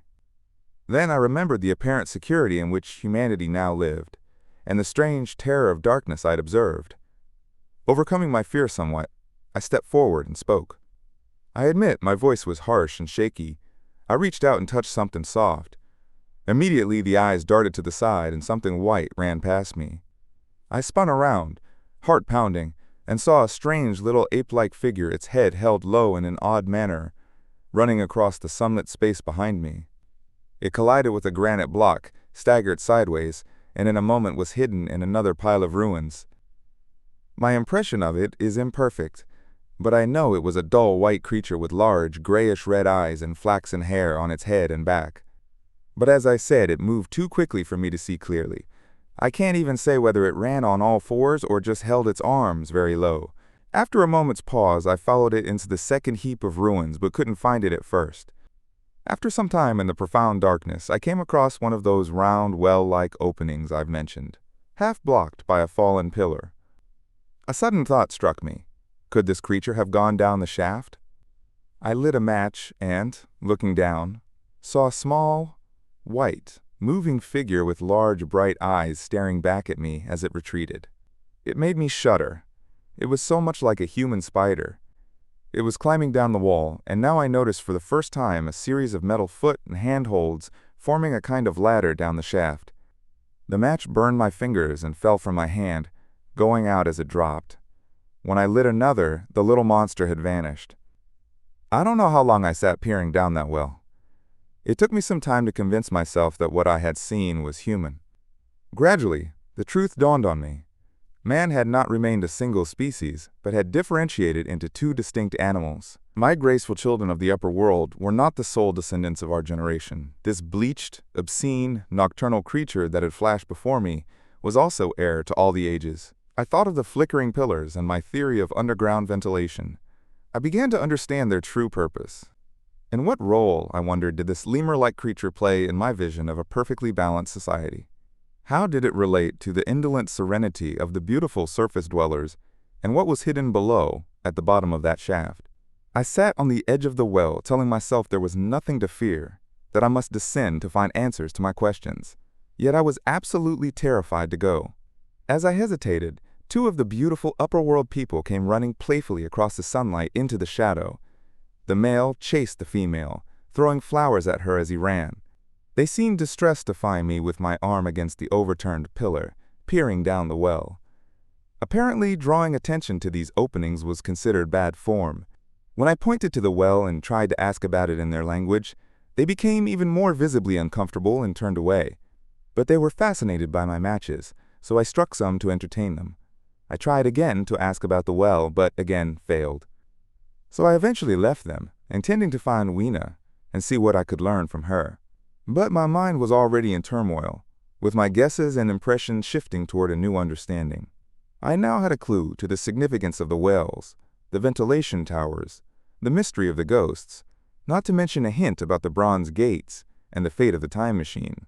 Even more vaguely, I began to glimpse an answer to the economic problem that had puzzled me. Here was my new perspective. Clearly, this second species of human lived underground. Three circumstances convinced me their rare emergence above ground resulted from a long history of subterranean living. First, they had the bleached appearance common to cave-dwelling creatures, like the blind fish of Kentucky's caves. Second, their large eyes with their reflective quality are typical of nocturnal animals. Consider owls and cats. And finally, their obvious confusion in sunlight, their hasty retreat to dark shadows, and their peculiar way of holding their heads while in the light all suggested extreme sensitivity to brightness. Beneath my feet, then, the ground must be riddled with tunnels, and these tunnels were the habitat of the new race. The ventilation shafts and wells dotting the hillsides, everywhere except along the river valley, showed how extensive their network was. The natural conclusion was that it was in this artificial underworld that all the work necessary for the comfort of the daylight race was performed. The idea seemed so plausible that I immediately accepted it and went on to deduce how humanity had split into two species. You might anticipate my theory, though I soon realized it fell far short of the truth. Initially, drawing from the problems of our own age, it seemed obvious that the widening gap between the capitalist and the laborer was the key to everything. This may seem ridiculous and wildly implausible to you, but even now there are trends pointing in this direction. Already we use underground space for less attractive aspects of civilization. The London Metropolitan Railway, new electric railways, subways, underground workrooms and restaurants, all increasing in number. Clearly this tendency had grown until industry had gradually lost its place in the open air. It had moved deeper and deeper into larger underground factories, with workers spending more and more time below ground until eventually Even now, don't East End workers live in such artificial conditions that they're practically cut off from the natural world? Meanwhile, the exclusive tendencies of the wealthy, due to their increasingly refined education and the widening gulf between them and the coarse violence of the poor, are already leading to the closure of considerable portions of the countryside. Around London, perhaps half the most beautiful areas are closed to public access. And this widening gulf, created by the length and expense of higher education and the increased opportunities for refined habits among the rich, makes the social mixing and intermarriage that currently slows the splitting of our species along class lines less and less common. So eventually, above ground you have the haves, pursuing pleasure, comfort, and beauty, while below ground live the have-nots, the workers, continuously adapting to their labor conditions.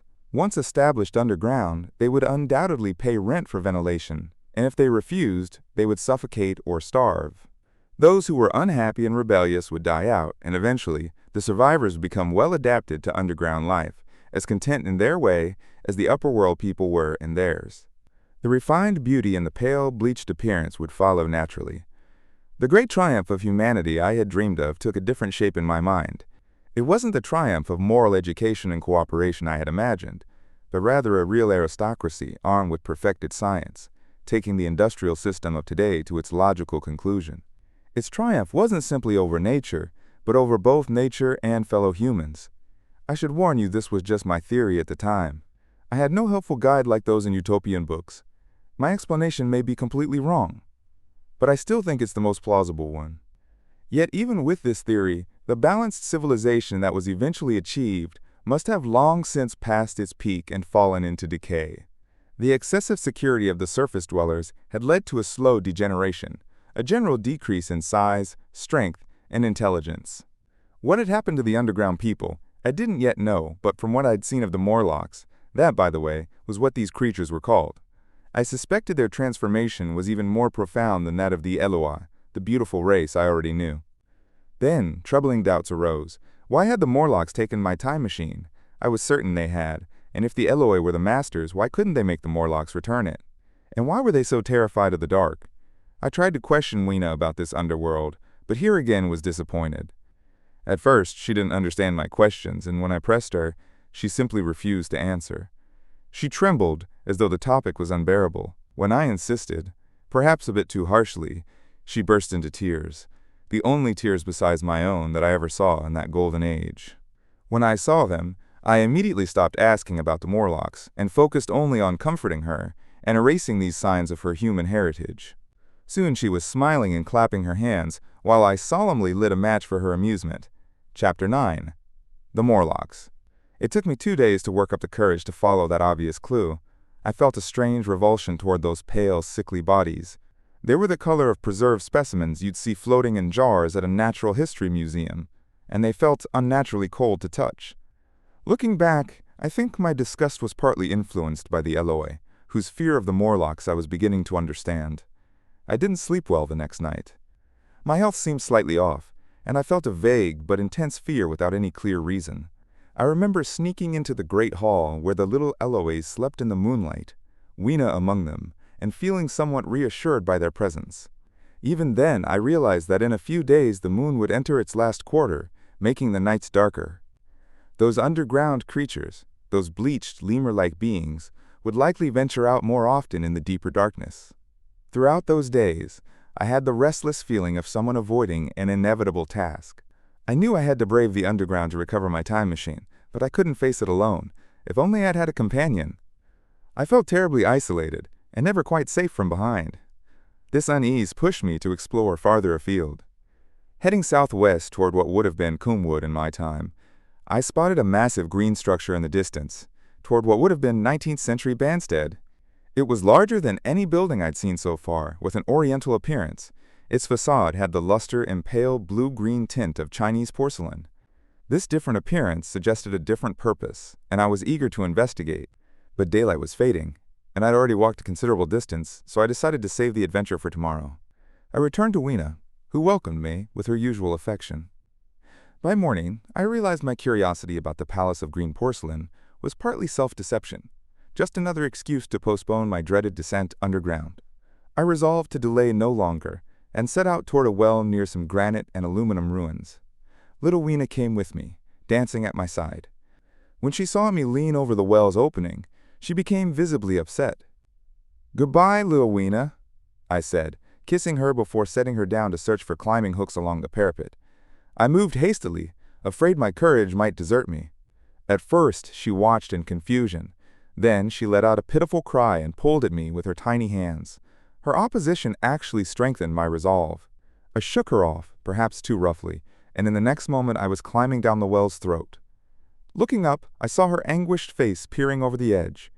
I smiled to reassure her, then turned my attention to the unstable hooks I clung to. I had to descend about 200 yards. The metal bars projecting from the sides of the well were designed for much smaller creatures, and I quickly became cramped and exhausted. Then one bar suddenly bent under my weight, nearly sending me plummeting into the darkness. After hanging by one hand for a terrifying moment, I didn't dare rest again. Despite the growing pain in my arms and back, I kept climbing down as quickly as possible. Looking up, I could see the opening as a small blue disc with a star visible in it, and Weena's head as a dark silhouette. Below, the thudding of machinery grew louder and more oppressive. Everything else was pitch black, and when I glanced up again, Weena had disappeared. I was in agony but kept descending, though part of me wanted to turn back and abandon the whole underground expedition. Finally, with immense relief, I spotted a narrow horizontal tunnel in the wall. I swung myself in and found a space where I could lie down and rest. It wasn't a moment too soon. My arms ached, my back was cramped, and I was trembling with the prolonged fear of falling. The unbroken darkness had also affected my vision, and the air pulsed with the hum of machinery pumping air down the shaft. I don't know how long I lay there before being startled by a soft hand touching my face. I fumbled for my matches and quickly struck one, revealing 3 pale, stooping creatures similar to the one I'd seen above ground. They hastily retreated from the light. Living in complete darkness, their eyes were abnormally large and sensitive, reflecting the light like deep-sea fish. I'm certain they could see me perfectly in the darkness, but they seemed terrified of light itself. Whenever I struck a match to see them, they fled immediately, vanishing into dark tunnels but watching me from the shadows with unnerving intensity. I tried speaking to them, but their language seemed different from the Eloi's. Left to my own devices, I considered fleeing but thought, "You're in it now," and felt my way along the tunnel toward the growing machine noise. Eventually, the walls opened up into a vast arched cavern that stretched into darkness beyond my match's light. My memory of what I saw is understandably hazy. Huge machine-like shapes loomed from the dimness, casting bizarre shadows where ghostly Morlocks hid from the glare. The place was stuffy and oppressive, with a faint smell of freshly spilled blood in the air. Somewhere in the central area stood a small white metal table, set with what appeared to be a meal. The Morlocks were carnivores. Even then, I wondered what large animal could have provided the red joint of meat I glimpsed. Everything was indistinct.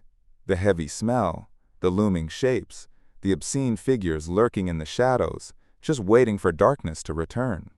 Then my match burned down, stinging my fingers as it fell, a tiny red dot in the blackness. I've thought since how terribly unprepared I was. When I'd started my time journey, I'd naively assumed future humans would be infinitely more advanced than us. I had no weapons, no medicine, no tobacco, which I desperately missed, and not even enough matches. If only I'd brought a camera, I could have captured that underground glimpse and examined it later at my leisure. Instead, I stood there with only what nature gave me, hands, feet, teeth, and just 4 matches left. I was afraid to navigate blindly through all that machinery in the dark. It was only when my light was nearly gone that I realized I should have rationed my matches instead of wasting almost half the box, amazing the Eloi, to whom fire was a novelty. Now I had just 4 left. Standing in total darkness, I felt a hand touch mine, bony fingers moving across my face, and sensed a peculiar, unpleasant odor. I imagined I heard these dreadful creatures breathing all around me. I felt my matchbox being gently taken from my hand while others tugged at my clothes from behind. The sensation of these unseen beings examining me was indescribably creepy. Suddenly realizing how little I understood their ways, I shouted as loudly as I could. They backed away briefly, then approached again, clutching at me more boldly and making odd whispering sounds to each other. I shivered violently and shouted again, more harshly this time. They weren't as startled now and made an eerie laughing noise as they returned. I was terrified. I decided to light another match and escape under its protection. Using a scrap of paper from my pocket to extend the flame, I retreated to the narrow tunnel. But just as I entered, my light went out, and in the darkness I could hear the Morlocks rushing after me, their movement sounding like wind through leaves or pattering rain. In an instant, several hands grabbed me, clearly trying to drag me back. I struck another match and waved it in their dazzled faces. You can hardly imagine how horrifyingly inhuman they looked, those pale, chinless faces and huge, lidless, pinkish-gray eyes staring in blind confusion. But I didn't linger. I retreated again, and when my second match burned out, I lit my third. It was almost gone by the time I reached the opening to the shaft. As I searched for the climbing hooks, something seized my feet and yanked me backward. I lit my last match, which immediately went out. But my hand had found the climbing bars, and with a violent kick, I freed myself from the Morlock's grasp and quickly began climbing the shaft. They remained below, blinking up at me, all except one persistent creature who followed me partway up and nearly caught my boot as a trophy. The climb seemed endless. In the final 20 or 30 feet, I felt a deadly nausea and struggled to maintain my grip. Those last few yards were a desperate battle against faintness. Several times my head swam with the sensation of falling. Finally, somehow, I hauled myself over the well's edge and staggered out into the blinding sunlight, collapsing face first onto the ground. Even the soil smelled wonderfully sweet and clean. I remember Weena kissing my hands and ears and hearing other Eloi voices before passing out completely. Chapter 10. When night came. Now I felt worse off than before. Until this point, except during that first night without my time machine, I'd maintained hope of eventually escaping. But these new discoveries shook that confidence. Previously, I'd thought I was merely hindered by the childish simplicity of the Eloi and some unknown forces I just needed to understand. But the Morlocks introduced something entirely different, something inhuman and malevolent. I instinctively despised them. Before, I'd felt like someone who had fallen into a pit, concerned only with getting out. Now I felt like a trapped animal awaiting its predator. The enemy I feared might surprise you. It was the darkness of the new moon. Weena had planted this idea with some initially confusing remarks about the dark nights. It wasn't difficult to guess what these approaching darker nights might mean. The moon was waning, each night bringing longer periods of darkness. Now I somewhat understood why the Eloi feared the dark. I wondered what terrible acts the Morlocks committed during the moonless nights. I was now convinced my second hypothesis had been wrong. The Eloi might once have been the favored aristocracy with the Morlocks as their mechanical servants, but that relationship had long since evolved into something new. The two species that had developed from humanity were sliding toward, or had already reached, an entirely different dynamic. The Eloi, like the Carlovingian kings, had decayed into beautiful but useless beings. They still occupied the earth only on borrowed time, since the Morlocks, after countless generations underground, now found the daylight surface unbearable. The Morlocks made the Eloi's clothes and maintained their needs, perhaps through some ancient servile habit, like a horse pawing the ground or humans hunting for sport, behaviors imprinted by long-gone necessities. But clearly, the old order was reversing. The comeuppance for the delicate ones was approaching rapidly. Ages ago, thousands of generations past, humanity had banished its laboring brother from ease and sunshine. Now that brother was returning, transformed. The Eloi were relearning an old lesson, fear. Then suddenly, I remembered the meat I'd seen in the underworld. The thought seemed to float into my mind from outside. I tried to recall its appearance, with a vague sense of familiarity, though I couldn't place it then. However helpless the Eloi were against their mysterious fear, I was different. I came from our age, the prime of humanity, when fear doesn't paralyze, and mystery has lost its terror. I would at least defend myself.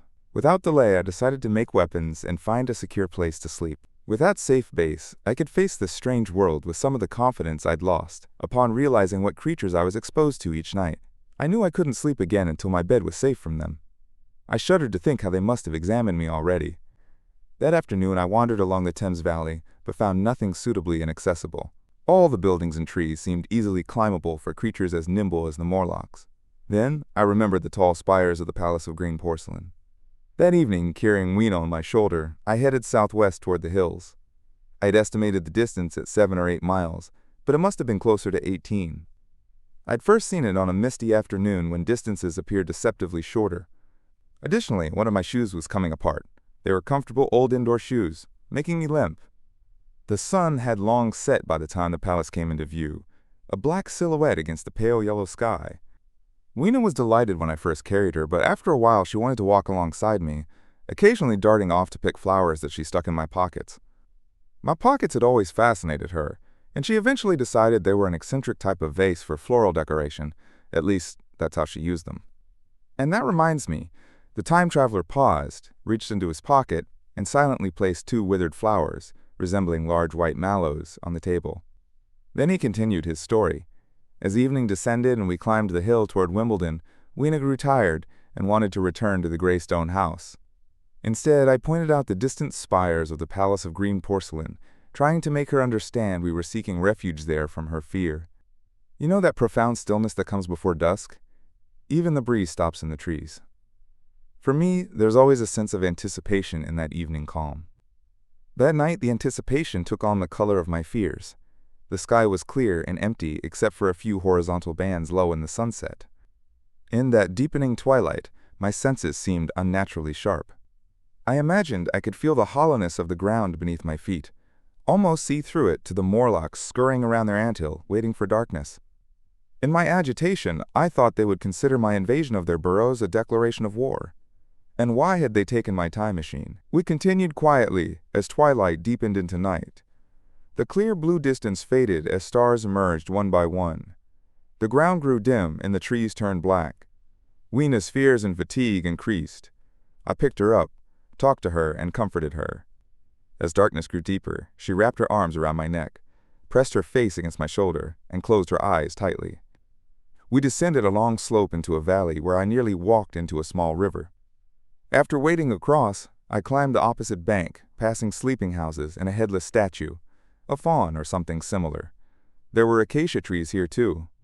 So far, I'd seen nothing of the Morlocks, but it was still early in the night, with the darkest hours yet to come before the old moon rose. From the next hilltop, I saw a thick wood spreading black and wide before me. I hesitated, unable to see where it ended in either direction. Feeling tired, my feet were particularly sore. I carefully set Weena down and sat on the turf. The Palace of Green Porcelain was no longer visible, and I was uncertain of my direction. Looking into the dense woods, I considered what might be hidden there. Under that thick canopy, we'd be cut off from the stars. Even without any specific danger, which I didn't want to dwell on, there would be roots to trip over and tree trunks to collide with. I was exhausted after the day's excitement and decided not to enter the forest, but to spend the night on the open hill. I was relieved to find Weena fast asleep. I wrapped her carefully in my jacket, then sat beside her to wait for the moon to rise. The hillside was quiet and deserted, though occasional rustling sounds came from the dark woods. Above me, the stars shone brilliantly in the clear night. All the familiar constellations had vanished. That imperceptible movement, unnoticeable in a human lifetime, had long since rearranged them into unfamiliar patterns. But the Milky Way appeared unchanged, still the same tattered streamer of stardust as always. To the south, I noticed an extremely bright red star that was new to me, even more brilliant than our green Sirius. Among all these twinkling points of light, one bright planet shone steadily, like the face of an old friend. Gazing at these stars suddenly made my own troubles and all earthly concerns seem insignificant. I thought about their unfathomable distance and the slow, inevitable drift of their movements from the unknown past into the unknown future. I considered the great cycle that Earth's axis traces in the heavens. Only 40 such cycles had occurred during all the years I'd traveled through. And in those few revolutions, all human activity, traditions, organizations, nations, languages, literature, aspirations, even the very memory of humanity as I knew it, had vanished. Instead, there were these fragile creatures who had forgotten their noble ancestry and the pale things that terrified me. Then I thought about the great fear between the two species, and suddenly, with a shiver, I understood what the meat I had seen might be. But it was too horrible. I looked at little Weena sleeping beside me, her face white and star-like under the stars, and pushed the thought away. Throughout that long night I kept the Morlocks from my mind as best I could. I passed the time trying to identify traces of the old constellations among the new arrangements. The sky remained perfectly clear except for a few hazy clouds. I must have dozed occasionally. As my vigil continued, a pale glow appeared in the eastern sky, like the reflection of a colorless fire, and the old moon rose, thin and peaked and white. Close behind it came the dawn, pale at first, then growing pink and warm. No Morlocks had approached us all night. I hadn't seen any on the hill. In the confidence of renewed daylight, my fear seemed almost unreasonable. I stood up, finding my damaged shoe had made my ankle swollen and painful, so I sat back down, removed my shoes, and tossed them away. I woke Weena, and we descended into the woods, now pleasant and green instead of black and threatening. We found fruit for breakfast and soon met other Eloi, laughing and dancing in the sunlight as if darkness didn't exist. Then I thought again about the meat I had seen. I was now certain what it was, and from the bottom of my heart I pitied this last feeble trickle from humanity's great flood. Clearly, at some point in the long decay of the human race, the Morlocks' food had run short. Perhaps they had initially eaten rats and similar vermin. Even in our time, humans are less discriminating about food than they once were, far less particular than any monkey. The aversion to human flesh isn't a deep-seated instinct. And so these inhuman descendants of mankind, I tried to view the situation scientifically. After all, they were less human and more alien than our cannibal ancestors of 3,000 or 4,000 years ago. And the intelligence that would have made this reality torture had disappeared. Why should I care? These Eloi were simply fatted cattle, preserved and consumed by the ant-like Morlocks, who probably managed their breeding. And there was Weena dancing at my side. I tried to shield myself from the horror by seeing it as the harsh but just punishment for human selfishness. Mankind had been content to live in comfort at the expense of their fellow humans, using necessity as both watchword and excuse. Now necessity had come home to roost. I attempted a Carlyle-like scorn for this pathetic aristocracy in decline. But this attitude was impossible to maintain. Despite their intellectual deterioration, the Eloi had retained enough human form to earn my sympathy and make me share in their degradation and fear. At this point, I had only vague ideas about what to do next. First, I needed to secure a safe refuge and craft weapons from metal or stone. This was urgent. Next, I wanted to find a way to make fire, knowing a torch would be effective against the Morlocks. Then I planned to devise a method for breaking open the bronze doors beneath the white Sphinx. I was thinking of using a battering ram. I had a strong feeling that if I could enter those doors with blazing light, I would find my time machine and escape. I didn't believe the Morlocks were strong enough to move it far. I had decided to bring Weena back to my own time. With these plans in mind, I continued toward the building I had chosen as our shelter. Chapter 11. The Palace of Green Porcelain. When we approached the Palace of Green Porcelain around noon, it was deserted and crumbling. Only ragged remnants of glass remained in the windows, and large sheets of the green facing had fallen away from the corroded metal framework. It sat high on a grassy hill, and looking northeast before entering, I was surprised to see a large estuary or inlet where Wandsworth and Battersea must once have been.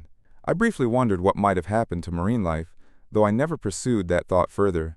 Upon examination, the palace's material proved to be actual porcelain, with an inscription in unfamiliar characters along its facade. I foolishly thought Weena might help interpret this, only to realize the very concept of writing had never entered her mind. I always felt she was more human than she actually was, perhaps because her affection seemed so human. Behind the massive broken-open doors, instead of the expected entrance hall, we found a long gallery lit by numerous side windows. My first impression was of a museum. The tiled floor was thick with dust, and countless objects were covered in the same gray coating. Then I noticed what was clearly the lower portion of a huge skeleton standing stark and strange in the center of the hall. From the angled feet, I recognized it as some extinct creature like a megatherium. Its skull and upper bones lay nearby in the thick dust, and in one spot where rainwater had leaked through the roof, the specimen itself had been worn away. Further into the gallery stood the enormous barrel-shaped skeleton of a brontosaurus. My museum theory was confirmed. Moving to the side, I discovered what appeared to be display cases, and after clearing away the thick dust, I found glass cases identical to those from my own era. They must have been airtight, judging by how well their contents had been preserved. Clearly, we were standing among the ruins of a future South Kensington museum. This appeared to be the paleontology section, which must have been an impressive collection before decay, slowed but not halted by the extinction of bacteria and fungi, began its inevitable work.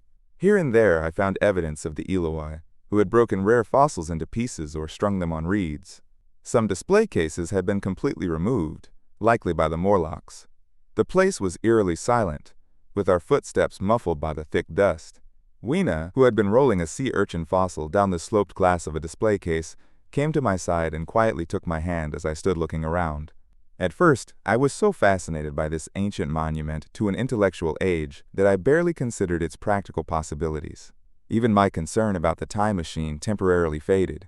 Judging by its size, the Palace of Green Porcelain must have contained much more than just paleontology, possibly historical galleries or even a library. In my circumstances, these would be far more interesting than ancient geology in decay. Exploring further, I found another short gallery crossing the first one, dedicated to minerals. Seeing a block of sulfur set me thinking about gunpowder. But I could find no saltpeter or other nitrates. They had likely dissolved ages ago. Still, the sulfur stayed in my mind, triggering a chain of thoughts. While the mineral collection was generally well preserved, I had little interest in it, not being a mineralogist. I continued down a deteriorated corridor parallel to the first hall, which had apparently been devoted to natural history, though everything was now unrecognizable. A few shriveled, blackened remnants of stuffed animals, dried-out specimens in jars that once held preserving fluid, and a brown dust from long-gone plants were all that remained. I was disappointed, having hoped to trace how humans had gradually gained mastery over nature. Next, we entered a gallery of colossal proportions but poorly lit, with the floor sloping slightly downward from the entrance. White globes hung from the ceiling, many cracked and broken, suggesting the place had once been artificially illuminated. Here I felt more at home, surrounded by huge, corroded machines, many broken but some relatively intact. I have a weakness for mechanical things, and was tempted to linger, especially since they presented interesting puzzles. I thought that if I could understand their functions, I might find weapons to use against the Morlocks. Suddenly Weena pressed close to my side, startling me. Without her, I might not have noticed that the gallery floor sloped downward. The entrance was above ground level, lit by narrow window slits. As we moved deeper into the gallery, the ground rose to meet these windows until there was only a thin line of daylight at the top of each, like the area in front of a London basement. I walked slowly, puzzling over the machines, so absorbed that I hadn't noticed the gradual dimming of light until Weena's growing anxiety caught my attention. Looking around, I saw that the dust was thinner toward the rear of the gallery, its surface disturbed by numerous small footprints. Further into the dimness, I became suddenly aware of the Morlock's proximity. The air was filled with the same machine throb and strange noises I'd heard in the well. I took Weena's hand, then struck by a sudden idea, approached a machine with a lever projecting from it, similar to those in a signal box. Climbing onto the machine and gripping the lever with both hands, I put all my weight on it sideways. Weena, left alone in the center aisle, began to whimper. I judged the lever's strength correctly. It snapped after a minute of strain, and I rejoined her with a makeshift club, more than adequate for any Morlock skull I might encounter. I desperately wanted to kill a few Morlocks. You might think it inhuman to want to kill one's own descendants, but it was impossible to feel any kinship with these creatures. Only my reluctance to leave Weena, and the thought that damaging my time machine might hinder my escape, kept me from heading straight down the gallery to attack the creatures I heard lurking there. With the club in one hand, and Weena in the other, I left that gallery, and entered an even larger one that initially reminded me of a military chapel with tattered flags. The brown, charred rags hanging from the walls were soon recognizable as the decaying remains of books. They had long since fallen apart, with all trace of print vanished. But here and there, warped boards and cracked metal clasps told the story clearly enough. Had I been a literary scholar, I might have reflected on the futility of ambition. As it was, I was struck by the enormous waste of human effort represented by this wilderness of rotting paper. At the time, I mainly thought of scientific journals and my own 17 papers on physical optics. Climbing a broad staircase, we entered what might once have been a technical chemistry gallery. This area was well preserved except at one end where the roof had collapsed. I eagerly checked every intact display case. And finally, in a truly airtight case, I found a box of matches. Excitedly, I tested them. They were perfectly good, not even damp. I turned to Weena and cried, "Dance!" in her language. Now I had a genuine weapon against the creatures we feared. There, in that abandoned museum, on the thick carpet of dust, I performed an improvised dance to Weena's delight. Whistling, the land of the leal as cheerfully as I could. It was part can-can, part step dance, part skirt dance, as much as my tailcoat allowed, and partly my own invention. I'm naturally creative, you know.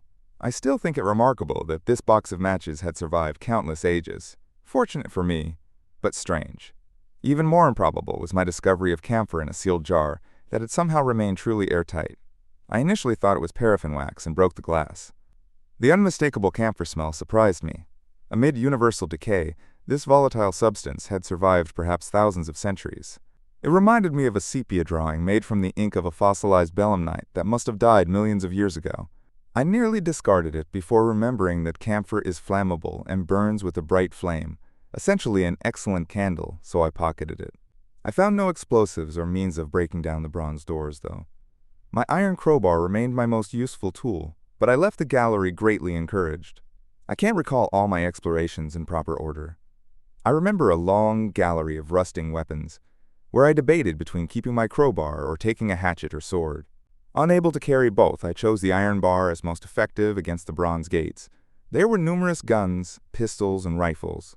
Most were rusted heaps, but many made of some new metal remained relatively sound. Any ammunition or powder had long since deteriorated to dust. One corner showed evidence of an explosion, perhaps from unstable specimens. Another area contained a vast collection of idols from around the world, Polynesian, Mexican, Greek, Phoenician, from seemingly every civilization. Yielding to an irresistible impulse, I carved my name into the nose of a soapstone monster from South America that particularly appealed to me. As evening approached, my interest waned.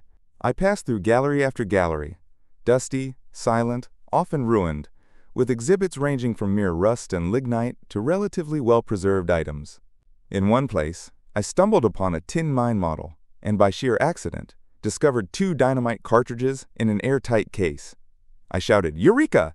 and joyfully smashed the case. Then doubt crept in. After waiting 15 agonizing minutes for an explosion that never came, I realized they were just replicas. Had they been real, I probably would have impulsively blown up the Sphinx, the bronze doors, and, as it turned out, my chances of recovering the time machine. Afterward, we came to a small, open courtyard within the palace. It had grass and 3 fruit trees, providing a welcome rest and refreshment. As sunset approached, I assessed our situation. Night was coming, and I still needed a secure hiding place. But that concerned me less now. I had matches, and the camphor in my pocket if we needed a larger fire. The best plan seemed to be spending the night in the open, protected by a fire. In the morning I would recover the time machine. For that, I only had my iron club so far. But with my growing knowledge, I felt differently about those bronze doors.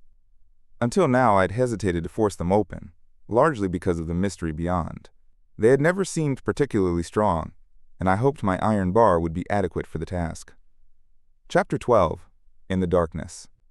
We left the palace while the sun was still partially above the horizon. I was determined to reach the White Sphinx early the next morning, and before dusk I wanted to push through the woods that had stopped me earlier. My plan was to travel as far as possible that night, then build a fire and sleep under its protection. As we walked, I gathered sticks and dried grass until my arms were full. This slowed our progress more than I'd expected, and Weena was tired.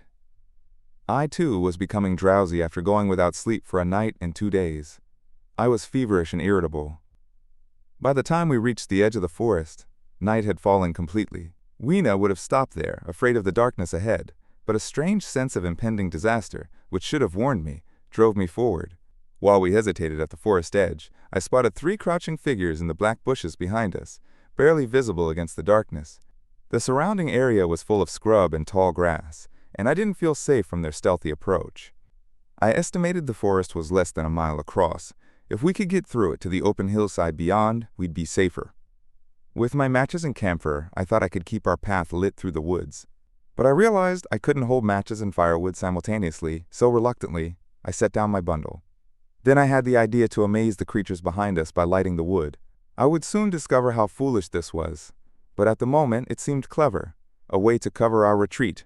Have you ever considered how rare natural fire is without human intervention? In temperate climates, the sun rarely generates enough heat to cause combustion, even when focused through dewdrops, as sometimes happens in more tropical regions. Lightning may scorch and blacken, but rarely starts widespread fires. Decaying vegetation occasionally smolders from fermentation heat, but seldom produces actual flames. In this age of decline, the art of fire-making had been completely forgotten. The red tongues that licked up my woodpile were something entirely new and strange to Weena. She wanted to run to it and play with it. I believe she would have thrown herself into the flames if I hadn't stopped her. Instead, I picked her up and, despite her struggles, boldly entered the woods. For a short distance, my fire's glow lit the path. Looking back, I saw the flames had spread from my woodpile to nearby bushes, creating a curved line of fire climbing the grassy hillside. I laughed at this unintended effect and turned back to the dark trees ahead. It was pitch black, and Weena clung to me fearfully, but as my eyes adjusted, I could make out enough to avoid the tree trunks. Above us was complete darkness, except where occasional gaps revealed remote blue sky and stars. I didn't light any matches because I needed both hands. My left arm carried Weena, while my right hand held my iron bar. For a while, I heard nothing but twigs cracking under my feet, the faint rustle of the breeze, and my own breathing and pulse. Then I became aware of movement behind me.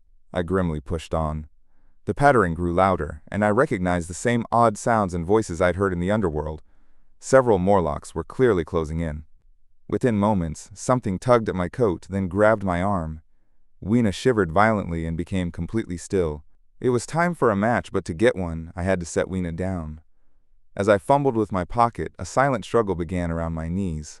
Soft little hands crept over my coat and back, even reaching my neck. When I finally struck the match, its flare revealed the white backs of Morlocks fleeing among the trees.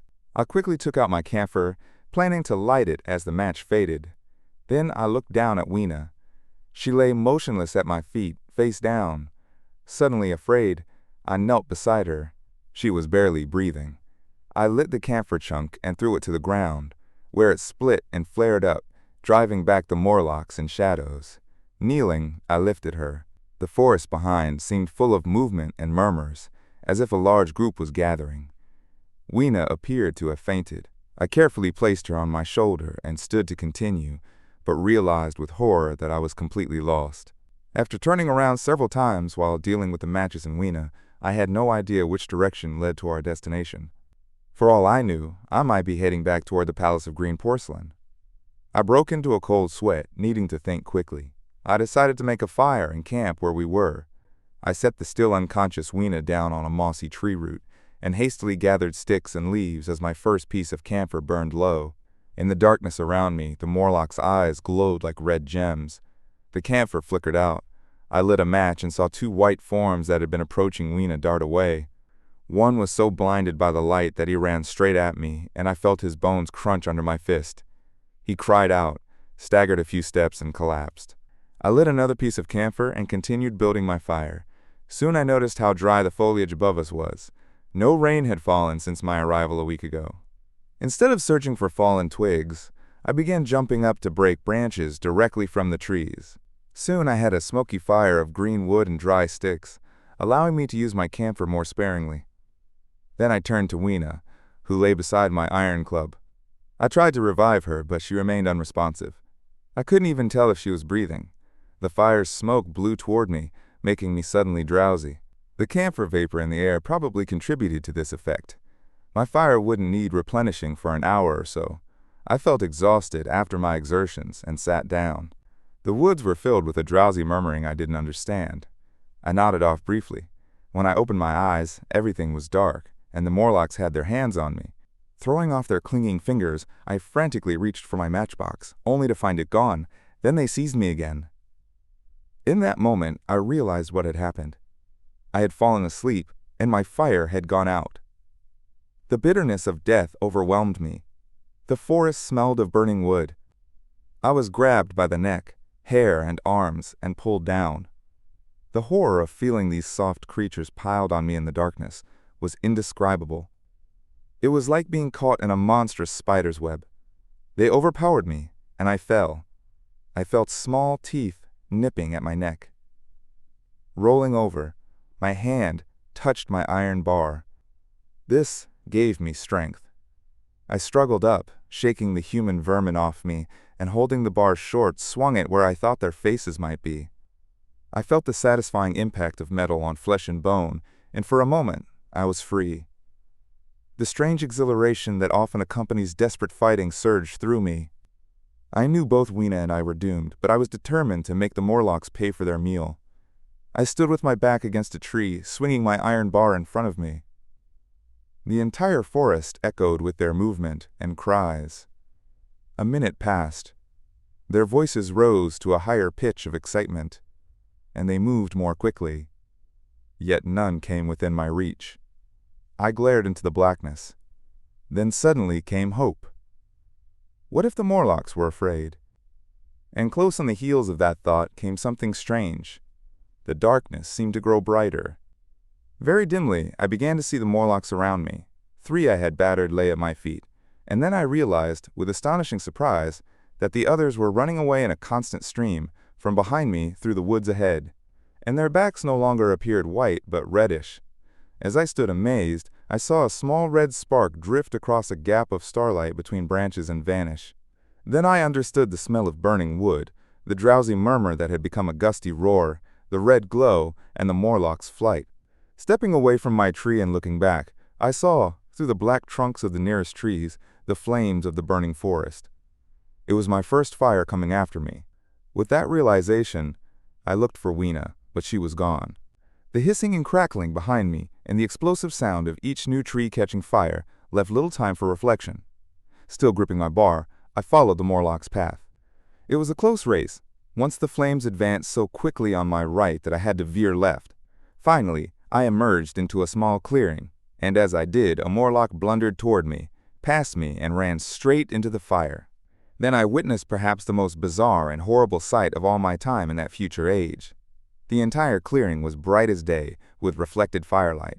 In the center stood a small hill or mound topped with a scorched hawthorn. Beyond this, another arm of the burning forest was spreading, its yellow flames already encircling the space with a wall of fire. On the hillside were 30 or 40 Morlocks, dazzled by the light and heat, stumbling blindly into each other in confusion. At first, not realizing they were blind, I attacked them furiously with my bar out of fear, killing one and crippling several others. But after watching one grope helplessly beneath the hawthorn against the red sky and hearing their moans, I recognized their complete helplessness and misery in the bright light and stopped attacking. Occasionally, one would walk straight toward me, triggering a wave of horror that made me quickly dodge. At one point, the flames died down, and I feared they might soon be able to see me. I considered preemptively killing some before this happened, but the fire flared up again brightly, and I held back. I walked among them on the hill, avoiding them and searching for some trace of Weena, but Weena was gone. Finally, I sat on the hilltop and watched this incredible company of blind creatures groping around and making eerie noises to each other as the firelight blazed over them. Smoke coiled upward across the sky, and through rare gaps in that red canopy, the little stars shone remotely, as if from another universe. 2 or 3 Morlocks bumped into me, and I drove them off with my fists, trembling as I did so. For most of that night, I was convinced it was a nightmare. I bit myself and screamed, desperate to wake up.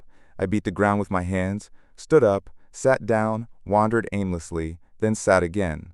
3 times I saw Morlocks, in what seemed like agony, rush into the flames. Finally, above the subsiding red glow of the fire, above the streaming masses of black smoke and the blackening tree stumps, came the white light of dawn. I searched again for Weena, but found nothing. It was clear they had abandoned her body in the forest. I can't describe my relief at thinking she had escaped the horrible fate that seemed destined for her. For a moment, I almost started massacring the helpless abominations around me. But I controlled myself. The hilltop was like an island in the forest. From its summit, through the smoke haze, I could make out the palace of green porcelain, which gave me bearings toward the white Sphinx. As daylight strengthened, leaving the remaining Morlocks still wandering and moaning, I tied some grass around my bare feet and limped across the smoking ashes and still burning black tree trunks toward the hiding place of my time machine. I walked slowly, exhausted and lame, feeling intense grief over little Weena's horrible death. It seemed an overwhelming disaster. Now, sitting in this familiar room, it feels more like the sorrow of a dream than an actual loss. But that morning, I felt absolutely alone again, terribly isolated. I began thinking of my home, this fireside, some of you sitting here, and those thoughts brought a painful longing. But as I walked across the smoking ashes under the bright morning sky, I made a discovery. My trouser pocket still contained some loose matches. The box must have leaked before it was lost. Chapter 13. The Trap of the White Sphinx. Around 8 or 9 in the morning, I reached the same yellow metal bench from which I had first viewed this world on the evening of my arrival. I remembered my hasty assumptions that night and couldn't help but laugh bitterly at my confidence. The same beautiful scene stretched before me, lush foliage, splendid palaces and magnificent ruins, the silver river flowing between fertile banks. The colorful clothes of the beautiful Eloi moved among the trees. Some were bathing in exactly the spot where I had rescued Weena, which gave me a sharp pang of grief. And like dark blots on the landscape rose the domes covering the entrances to the underworld. Now I understood what all the beauty of the overworld concealed. The Eloi's days were pleasant, like cattle in a field. Like cattle, they knew no enemies and had no needs to prepare for, and their end was the same. I grieved to think how brief humanity's intellectual achievement had been. It had committed suicide. Having steadfastly pursued comfort and ease, creating a balanced society with security and permanence as its watchwords, it had achieved those hopes, only to reach this end. Once, life and property must have achieved almost absolute safety. The rich were guaranteed their wealth and comfort, the workers their livelihood. Undoubtedly, in that perfect world, unemployment and social problems had been solved, and a great calm had followed. We overlook a law of nature. Intellectual versatility is the compensation for change, danger, and trouble. An animal perfectly adapted to its environment is a perfect mechanism. Nature never appeals to intelligence until habit and instinct fail. Intelligence is unnecessary, where there's no change or need for change. Only animals facing diverse needs and dangers develop intelligence.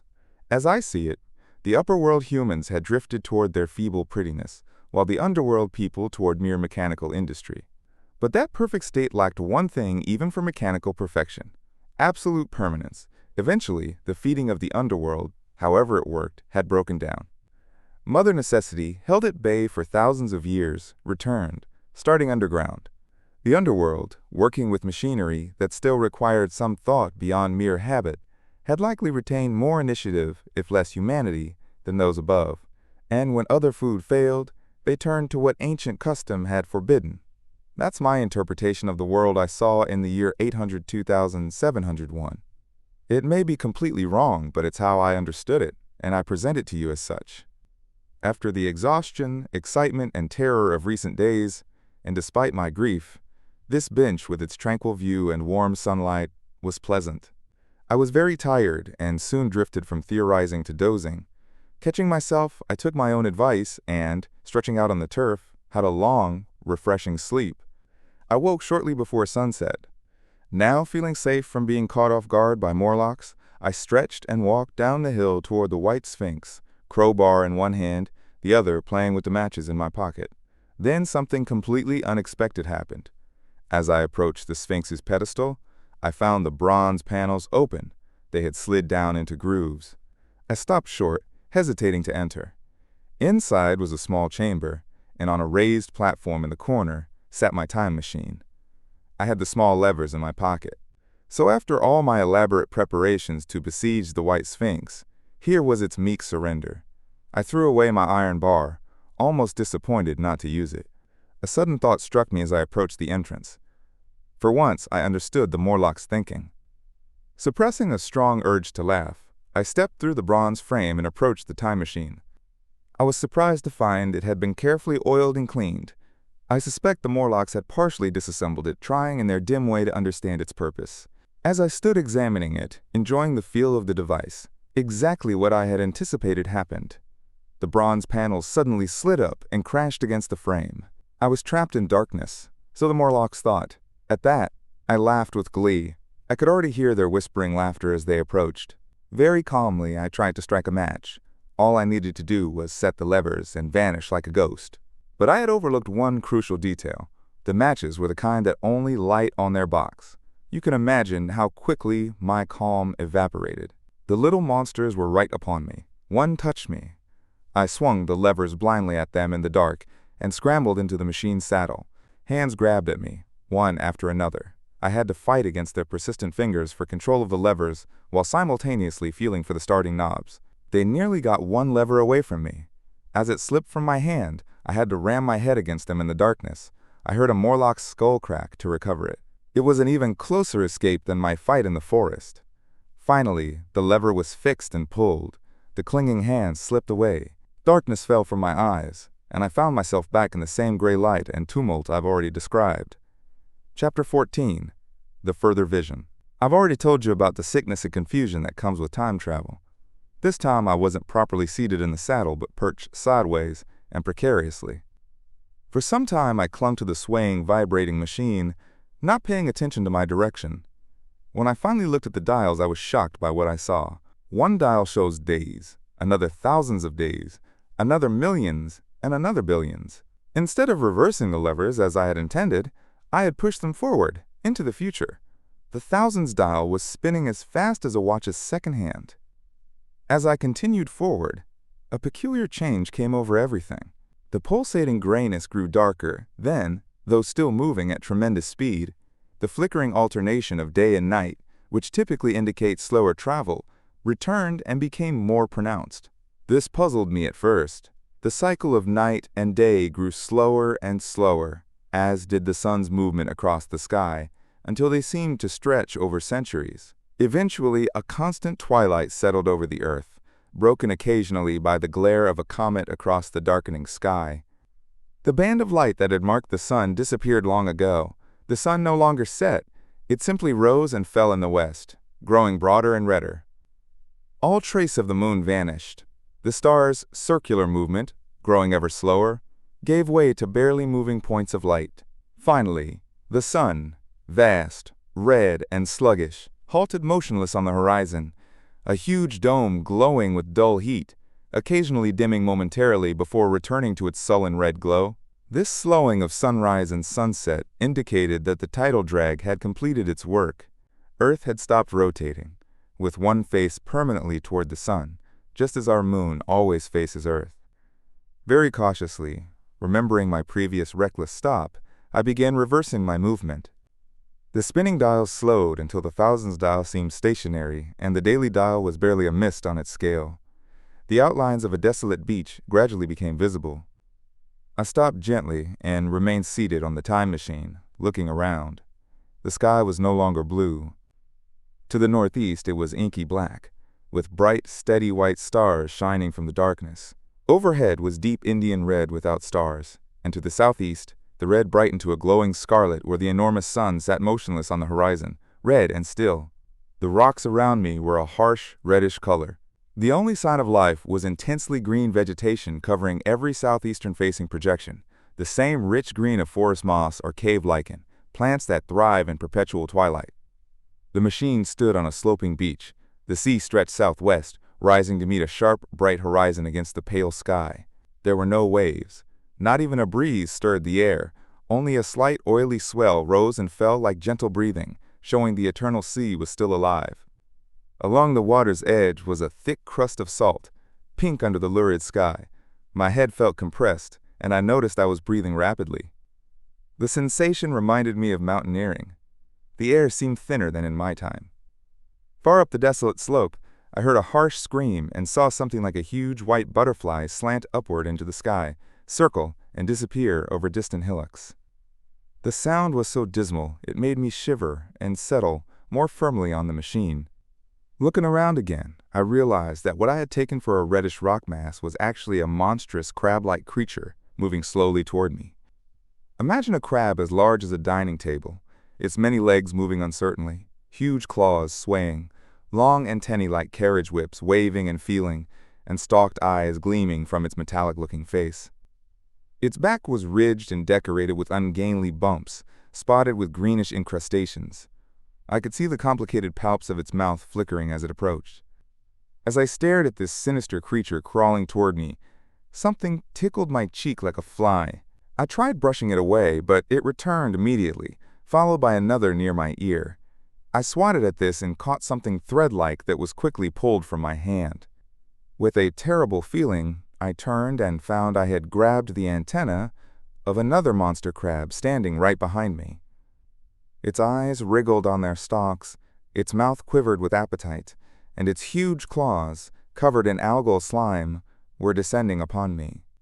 In an instant, my hand was on the lever, and I put a month between myself and these monsters. But I remained on the same beach, and as soon as I stopped, I saw them clearly again. Dozens crawled around in the somber light, among intense green plant-like growths. I can't convey the sense of absolute desolation hanging over this world.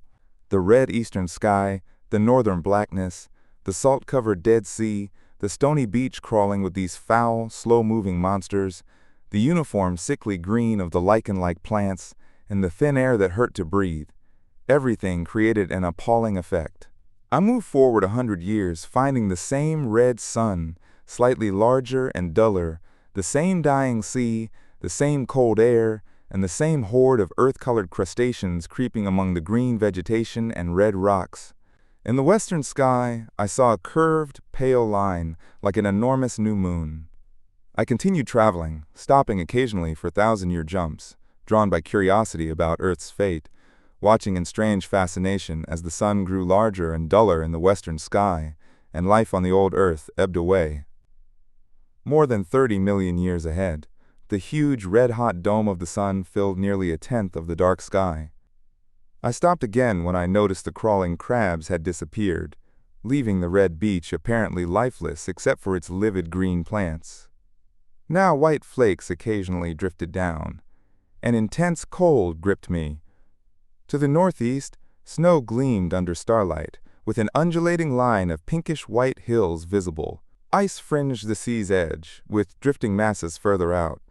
But the main expanse of the salt ocean, blood-red under the eternal sunset, remained unfrozen. I looked for any signs of animal life, but saw nothing moving on land, in sky or sea. A vague apprehension kept me in the time machine's saddle. The green slime on the rocks provided the only evidence that life persisted. A shallow sandbank had appeared in the sea as the water receded from the beach. I thought I saw something black moving on this bank, but it became still as I watched. I decided my eyes had deceived me. It was probably just a rock. The stars were intensely bright and seemed to twinkle very little. Suddenly I noticed the sun's circular outline had changed. A concavity or bay had appeared in its curve. I watched this grow larger. For a minute, I stared in horror at this darkness spreading across the sun, then realized an eclipse was beginning. Either the moon or Mercury was passing across the sun's disk. Naturally, I first assumed it was the moon, but evidence suggests it was likely an inner planet passing very close to Earth. The darkness deepened rapidly. A cold wind began blowing in strengthening gusts from the east, and the white flakes in the air increased. From the sea's edge came a ripple and whisper. Beyond these sounds, the world was silent, utterly silent. It's hard to convey such perfect stillness. All human sounds, sheep bleating, birds calling, insects humming, all the background noise of our lives had ceased. As darkness thickened, snowflakes danced more abundantly before my eyes, and the cold intensified. One by one, the distant white hilltops vanished into blackness. The breeze grew into a moaning wind. I saw the eclipse's central shadow sweeping toward me. Moments later, only pale stars remained visible. Everything else was rayless obscurity. The sky turned absolutely black. A terror of this great darkness overwhelmed me. The cold pierced my marrow, and I struggled to breathe. I shivered violently, feeling deadly nausea. Then, like a red-hot bow in the sky, the sun's edge reappeared. I climbed off the machine, feeling dizzy and unable to face the return journey. As I stood there, sick and disoriented, I saw again the moving thing on the shoal, unmistakably moving now, against the red seawater. It was round, about the size of a football, or perhaps larger, with trailing tentacles. It appeared black against the blood-red water, hopping fitfully about. I felt faint, but a terrible fear of lying helpless in that remote and awful twilight kept me conscious as I climbed back onto the saddle. Chapter 15. The Time Traveler's Return. So I returned. For a long time, I must have been unconscious on the machine. The flickering cycle of days and nights resumed. The sun turned golden again, the sky blue. I breathed more easily. The land's contours ebbed and flowed. The dials spun backward. Eventually, I saw the dim shadows of houses, evidence of declining humanity. These changed and passed, replaced by others. When the million dial reached 0, I slowed my speed. I began to recognize our familiar architecture. The thousands dial returned to its starting point, and day and night alternated more slowly. Then the old walls of my laboratory materialized around me. Very gently I brought the machine to a stop. I noticed one small oddity. When I first departed before reaching high speed, Mrs. Watchett had walked across the room, appearing to move like a rocket. As I returned, I passed through that same moment, but now her movements seemed exactly reversed. The lower door opened, and she glided backwards up the laboratory, disappearing through the door she had previously entered. Just before that, I briefly glimpsed Hillier, but he passed like a flash. Then I stopped the machine and saw my familiar laboratory again, my tools and equipment just as I'd left them. I dismounted shakily and sat on my workbench, trembling violently for several minutes. Gradually, I calmed down. Everything looked exactly as before. I might have slept there and dreamed the whole experience, and yet, not exactly. The machine had started from the southeast corner of the laboratory and now rested against the northwest wall. That gives you the precise distance from my lawn to the white Sphinx's pedestal, where the Morlocks had taken my machine. For a while, my mind went blank. Eventually, I got up and came through the passage to this room, limping from my painful heel and feeling filthy. I saw the Pall Mall Gazette on the table by the door, confirming today's date, and the clock showed it was almost 8. I heard your voices and dishes clinking. I hesitated, feeling sick and weak. Then I smelled good, wholesome food, opened the door, and joined you. You know the rest. I washed, ate dinner, and now I'm telling you my story. Chapter 16. After the story.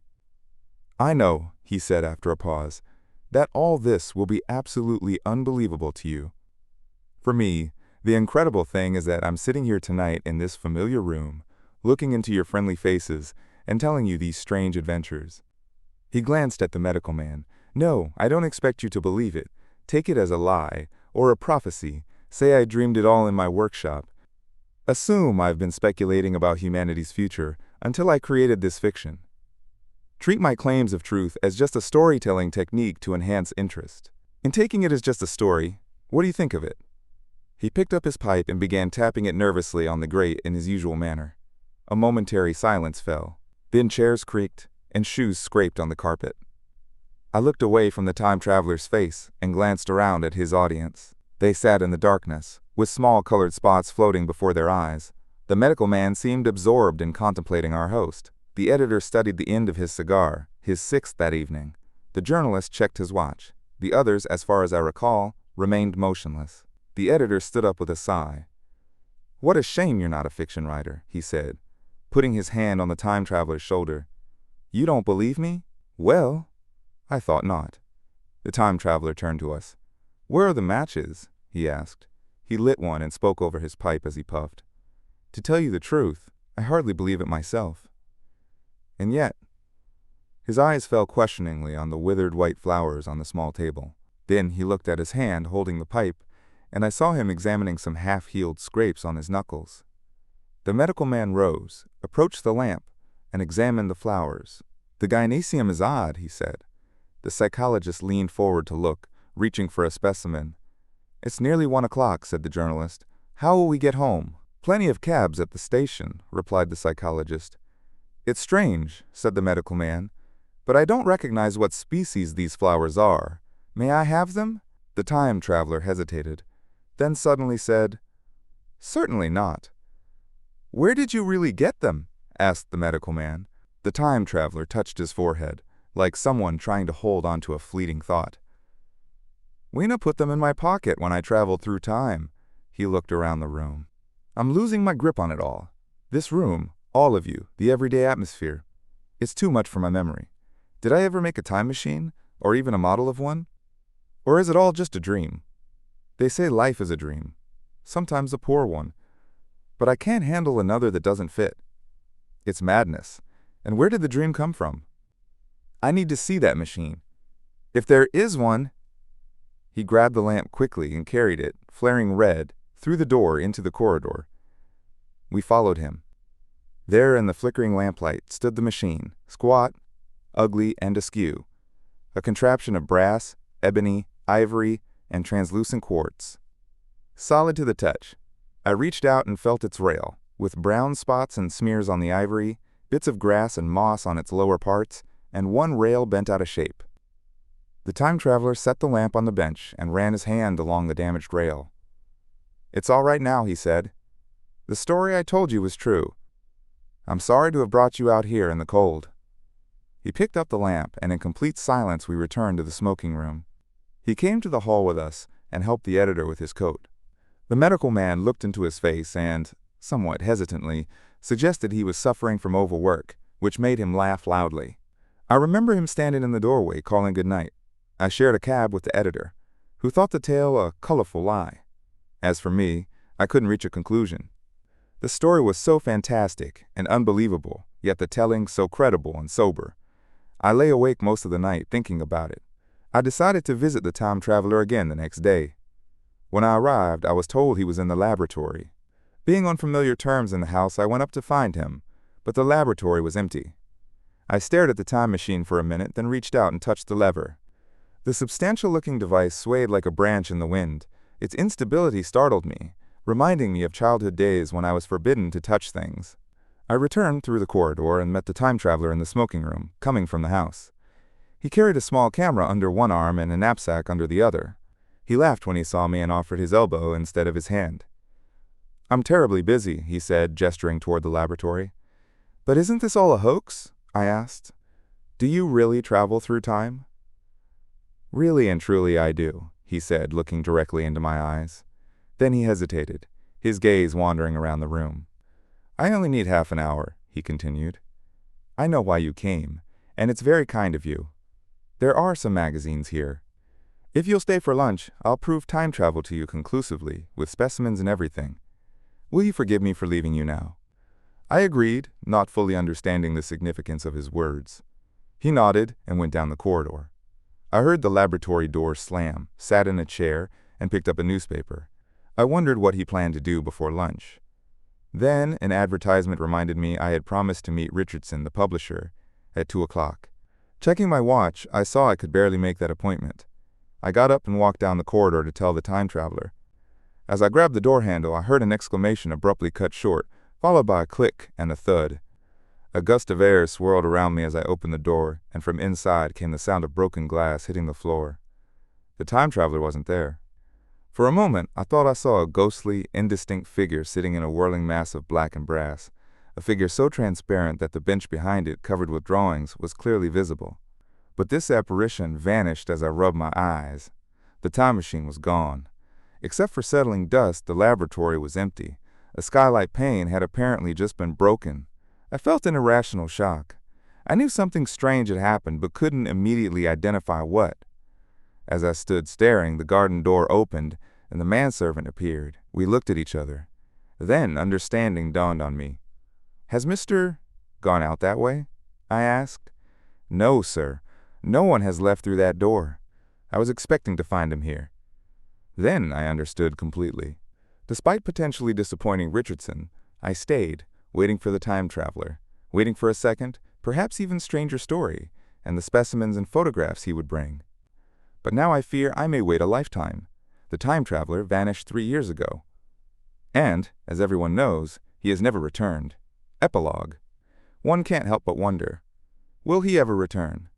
Perhaps he traveled back to the past, falling among the blood-drinking, hairy savages of the Stone Age, into the Cretaceous seas, or among the bizarre saurians of the Jurassic period. He might even now, if I can use that phrase, be wandering on some plesiosaur-haunted oolitic coral reef, or beside the lonely saline lakes of the Triassic Age.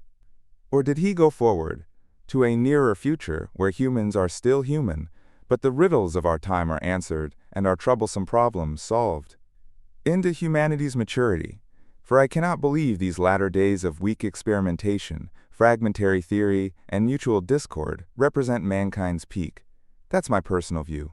He, I know, from discussions we had long before the time machine was built, thought pessimistically about humanity's advancement, seeing civilization as merely a foolish accumulation destined to collapse upon its creators. If that's true, we must still live as if it weren't. But to me, the future remains dark and blank, a vast unknown, illuminated only occasionally by memories of his story. And for comfort, I have two strange white flowers, now shriveled, brown, flat, and brittle, proving that even when intellect and strength had faded, gratitude and mutual tenderness still lived in the human heart,